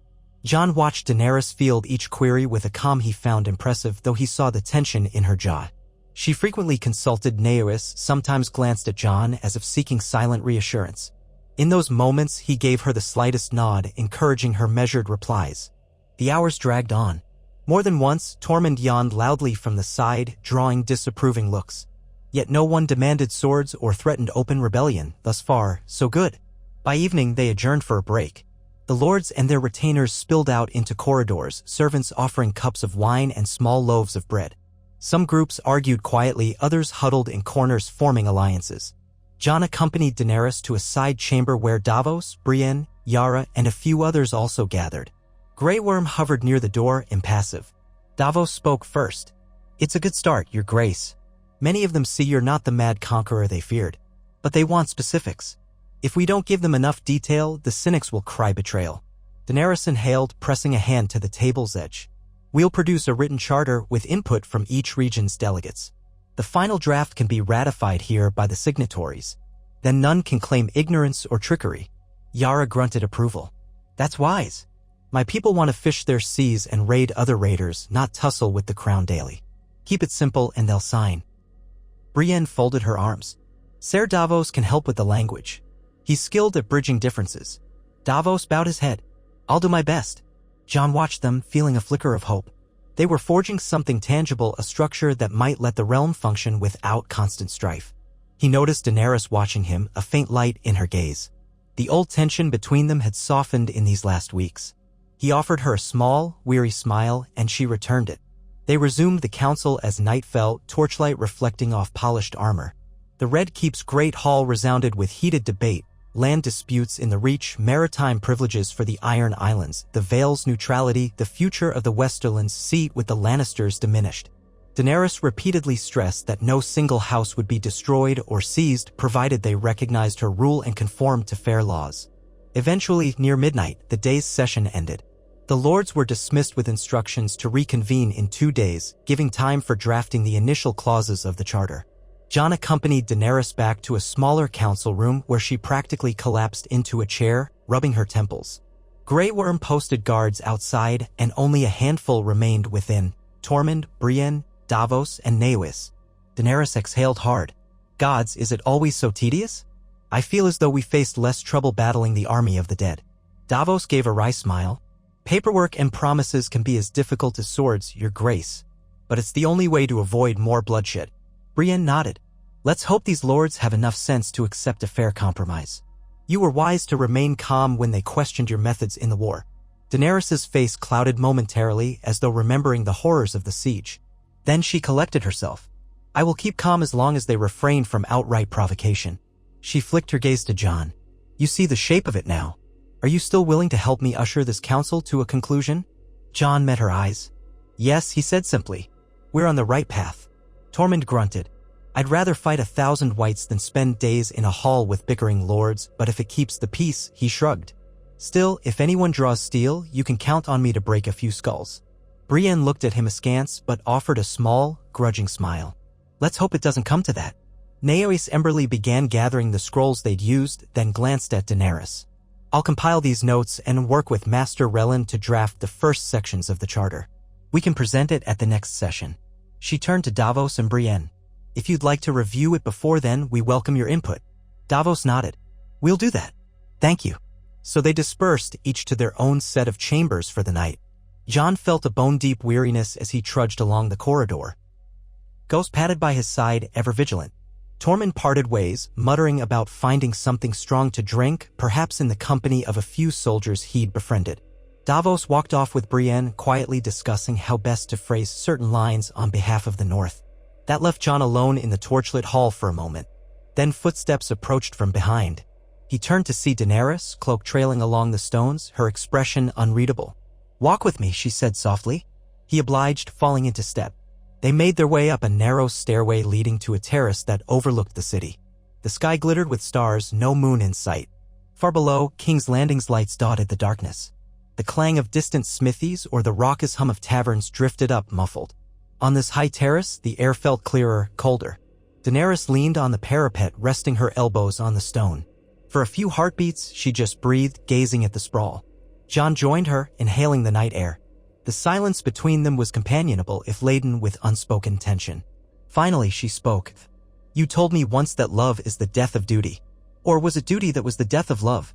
I recall we argued that point with Tyrion. Now here we stand, trying to mend a kingdom that tears at itself.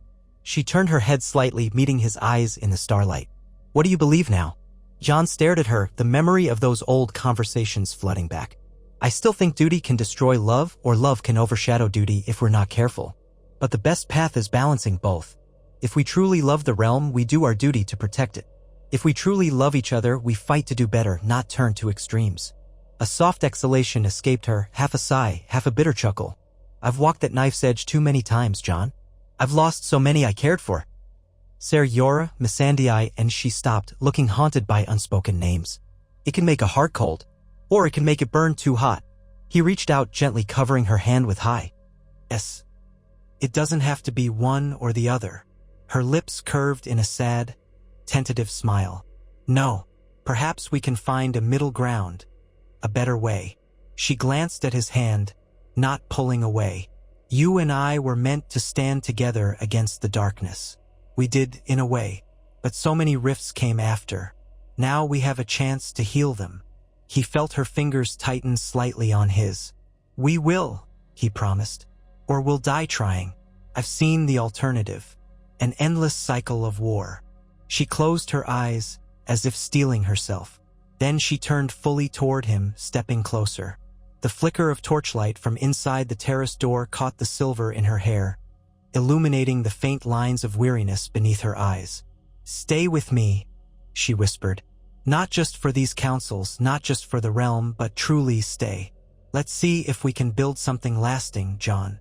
His heart pounded. A surge of memory rose. Their brief nights together before the Great War, the promise of a union that might unite houses. Then came the revelations that he was Aegon Targaryen, and the devastation at King's Landing. Could they truly reclaim something tender after such a storm?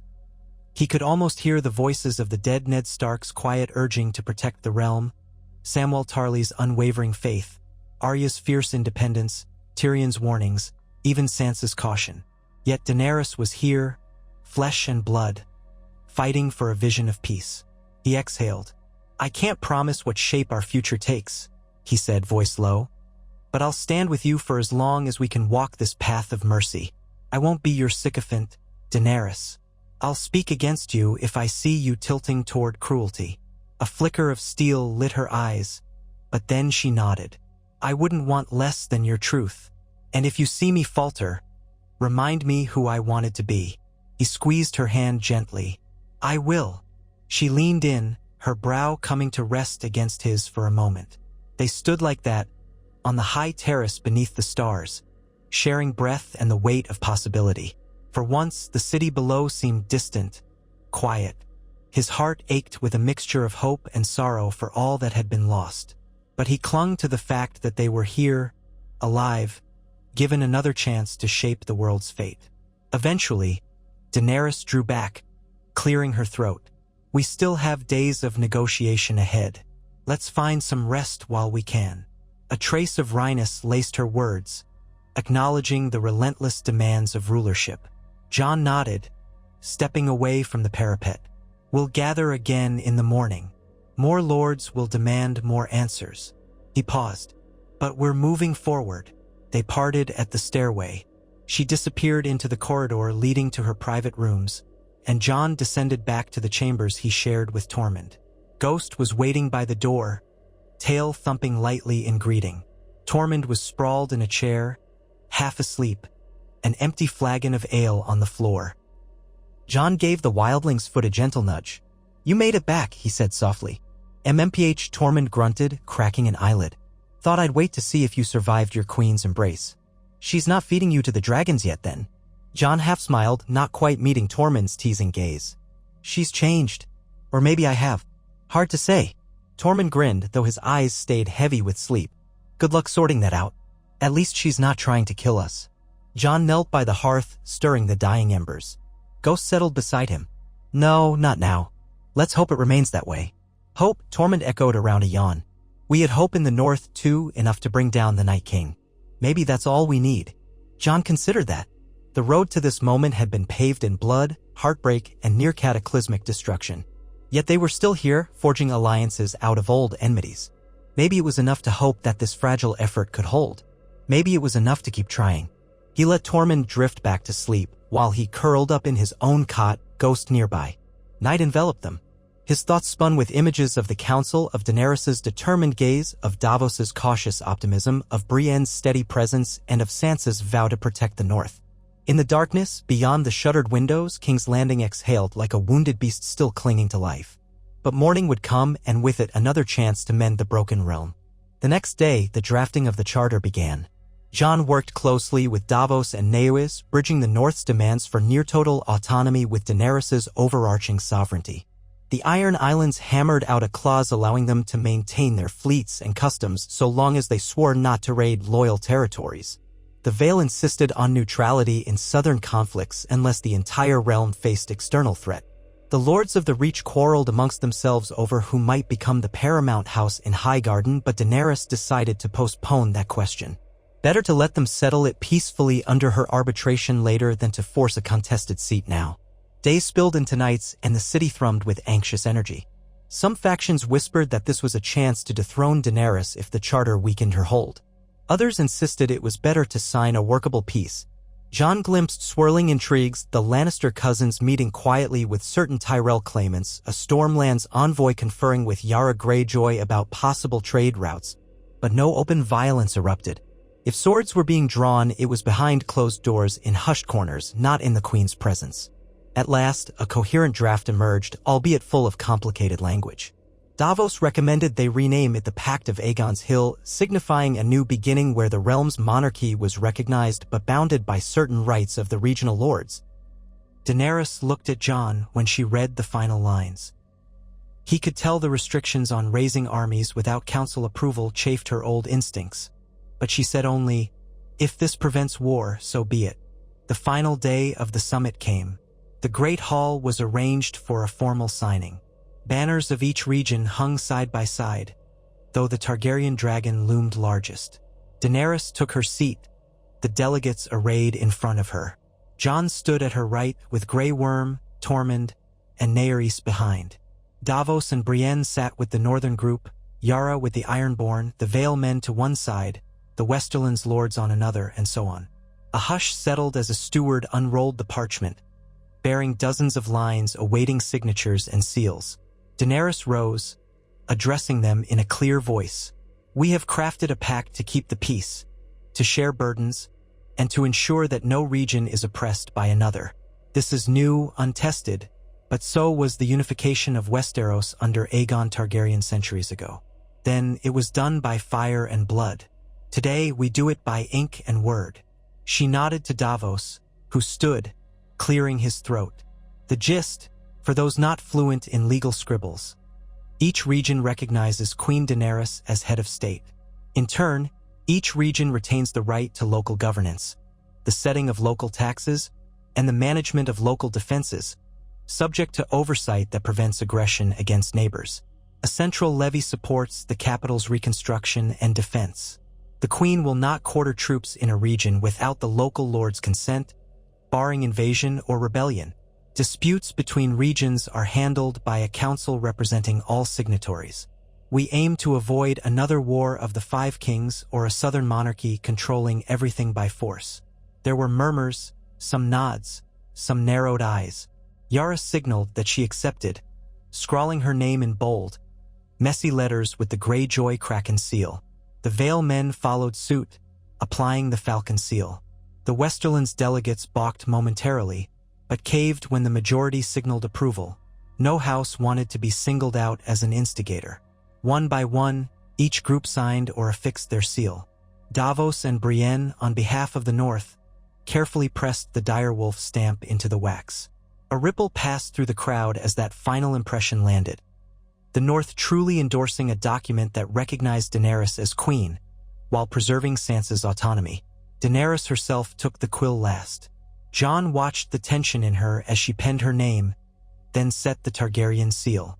She rose, lifting the parchment so all could see. Applause broke out, hesitant at first, then more sustained. The pact, if it held, was the closest thing to a stable peace in Westeros since before Robert's rebellion. Even Tormund managed a grudging clap, though it was more a single hearty smack of palm to fist. In the wake of this, a modest feast followed. Tables were arranged in the courtyard, lit by lanterns and torches. Ser Brienne allowed herself a single cup of wine. Davos circulated, speaking with lords from across the realm, smoothing ruffled feathers. Tormund ate hunks of meat, proclaiming it was too bland compared to wildling fare. The presence of Ghost caused some to keep their distance from Jon, though a few ventured to ask about the direwolf's origin. Daenerys mingled with a careful grace, exchanging polite words with each delegation. Jon stayed near, occasionally interjecting to clarify or reassure. He felt a strange lightness, as though a great weight had shifted. He knew this fragile alliance could collapse, but for the first time in memory, the lords of Westeros had signed a shared agreement that placed limits on absolute power. It was not a perfect solution, but it was progress. Later that night, as the feast died down, Daenerys found Jon in a quiet corner of the courtyard. A musician strummed a lute softly nearby, the notes drifting through the warm air. She offered Jon a small smile. "We've taken a step. A year ago, I wouldn't have imagined signing a document that bound my power. But I see now it's the best way." Jon inclined his head. "Shared power is safer than a single iron grip. It might keep the realm from turning on itself." She let out a careful breath, scanning the flickering lanterns. I wish it could have happened sooner, before so much was lost." Then her gaze settled on him. "But at least we're here now." He gently took her hand. "At least we're here," he echoed. "The rest is for tomorrow." From the vantage of the courtyard, King's Landing's battered walls looked almost peaceful in the lantern glow. The city was still scarred, but people were breathing easier tonight. The threat of immediate war had receded. If the realm's new pact held, maybe they could truly rebuild. Tormund shot Jon a thumbs up from a table piled with food, apparently enjoying the Southerners' acceptance of his loud stories. Davos stood talking with the Stormlands Knight, nodding sagely. Brienne conversed with a Vale Lord. Yara, leaning against a post, sipped from a goblet and watched the crowd with the keen eyes of a pirate queen. The North's banner hung beside the Dragon Banner, the Falcon Banner, and others. For a moment, it all felt right. Jon caught Daenerys' gaze again and saw in her eyes a flicker of something akin to hope. He knew the road ahead remained uncertain. There would be challenges, border disputes, friction over trade and taxes. Some might still harbor resentment or plan rebellion. But they had come this far together, forging a new future in the ashes of old wars. And if that future demanded constant vigilance, so be it. Both he and Daenerys had survived trials no one else could imagine. He had risen from death, she had walked through fire, each had lost beloved companions. Now they stood, battered but unbroken, forging the kingdom they both dreamed of in their own ways. Night deepened. The courtyard's celebration turned quieter, the music gentler. Jon and Daenerys drifted near a lattice of climbing vines, half in shadow. He felt her fingers tighten around his, and he turned toward her, mouth quirking in a faint smile. A hush enveloped them, despite the muffled chatter in the background. She whispered, "Will you stay tonight?" His breath caught, and memories of the past flooded back. He saw the circle of fire at Winterfell where they had huddled, the flicker of torchlight on the deck of a ship, the hush of dark hallways when they had stolen moments together. Caution warred with desire. At last, he nodded slightly. "I will," he said softly. "If that's what you want." Her eyes glinted in the dim light. "It is." He followed her from the courtyard, slipping through the corridors. They said nothing more, no speeches, no analyses of the day's negotiations. Just the muted echo of footsteps, the flickering torch sconces on stone walls. Ghost padded behind, but Daenerys paused at a corner looking at the dire wolf. She smiled, faintly apologetic. "You might wait for Jon here," she said gently. Ghost tilted his head, ears twitching, then settled on his haunches. He seemed to sense the privacy they sought. With that, Daenerys led Jon onward to her chambers, the door shutting quietly behind them. In that hushed space, away from prying eyes, they shed the regal masks they had worn for so long. The weight of the day's strain melted into the closeness of two people who had fought and bled for a vision of hope. They spoke in quiet murmurs, hands tracing over scars both seen and unseen. The flicker of candlelight danced across her hair as he pressed a kiss to her temple, down to her cheek, finding her lips with gentle urgency. She responded with a trembling exhale, arms circling his waist. He tasted salt on her skin, tears or sweat, he couldn't be sure, and in that moment he realized how deeply the burdens weighed on her. She, too, had feared this day might end in violence. She had carried the guilt of the city's destruction, the ghosts of her lost companions, the sting of betrayal. And he had borne his own ghosts, the weight of his resurrected life, the memories of the dead beyond the wall, the torment of seeing alliances shatter. Yet here they were, forging something fragile and precious. They clung to each other, letting the loneliness ebb away in a tender exchange of warmth. Words became unnecessary. Their shared breath, heartbeat, and the rustle of cloth said all that needed saying, that they were alive, that they chose each other despite the scars, that they believed in a tomorrow better than yesterday. In the aftermath, they lay entwined beneath a thin blanket, the night's chill creeping through the cracked window. Daenerys rested her head on Jon's chest, eyes half-lidded.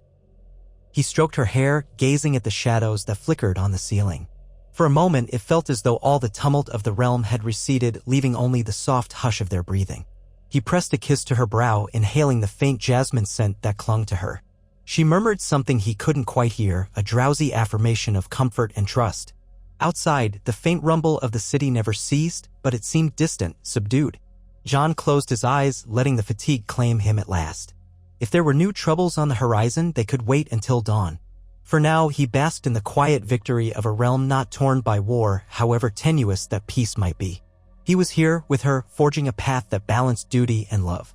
He dared to hope, in the stillness of the night, that they had at last escaped the endless cycle of violence. Tomorrow, they would rise and face the realm again, side by side. But tonight, they rested, wrapped in each other's presence, hearts finally allowed a moment's ease in a world that had given them precious few. Thus did the night pass, a single candle flickering low in Daenerys Targaryen's chamber.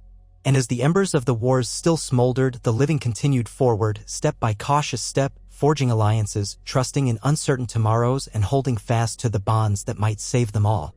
No one could say what lay beyond the horizon, perhaps more trials, perhaps unseen threats, but for a short span, at least, hope and unity held sway. And in the quiet depths of that fragile peace, Jon Snow, the man once lost beyond the wall, found his way home.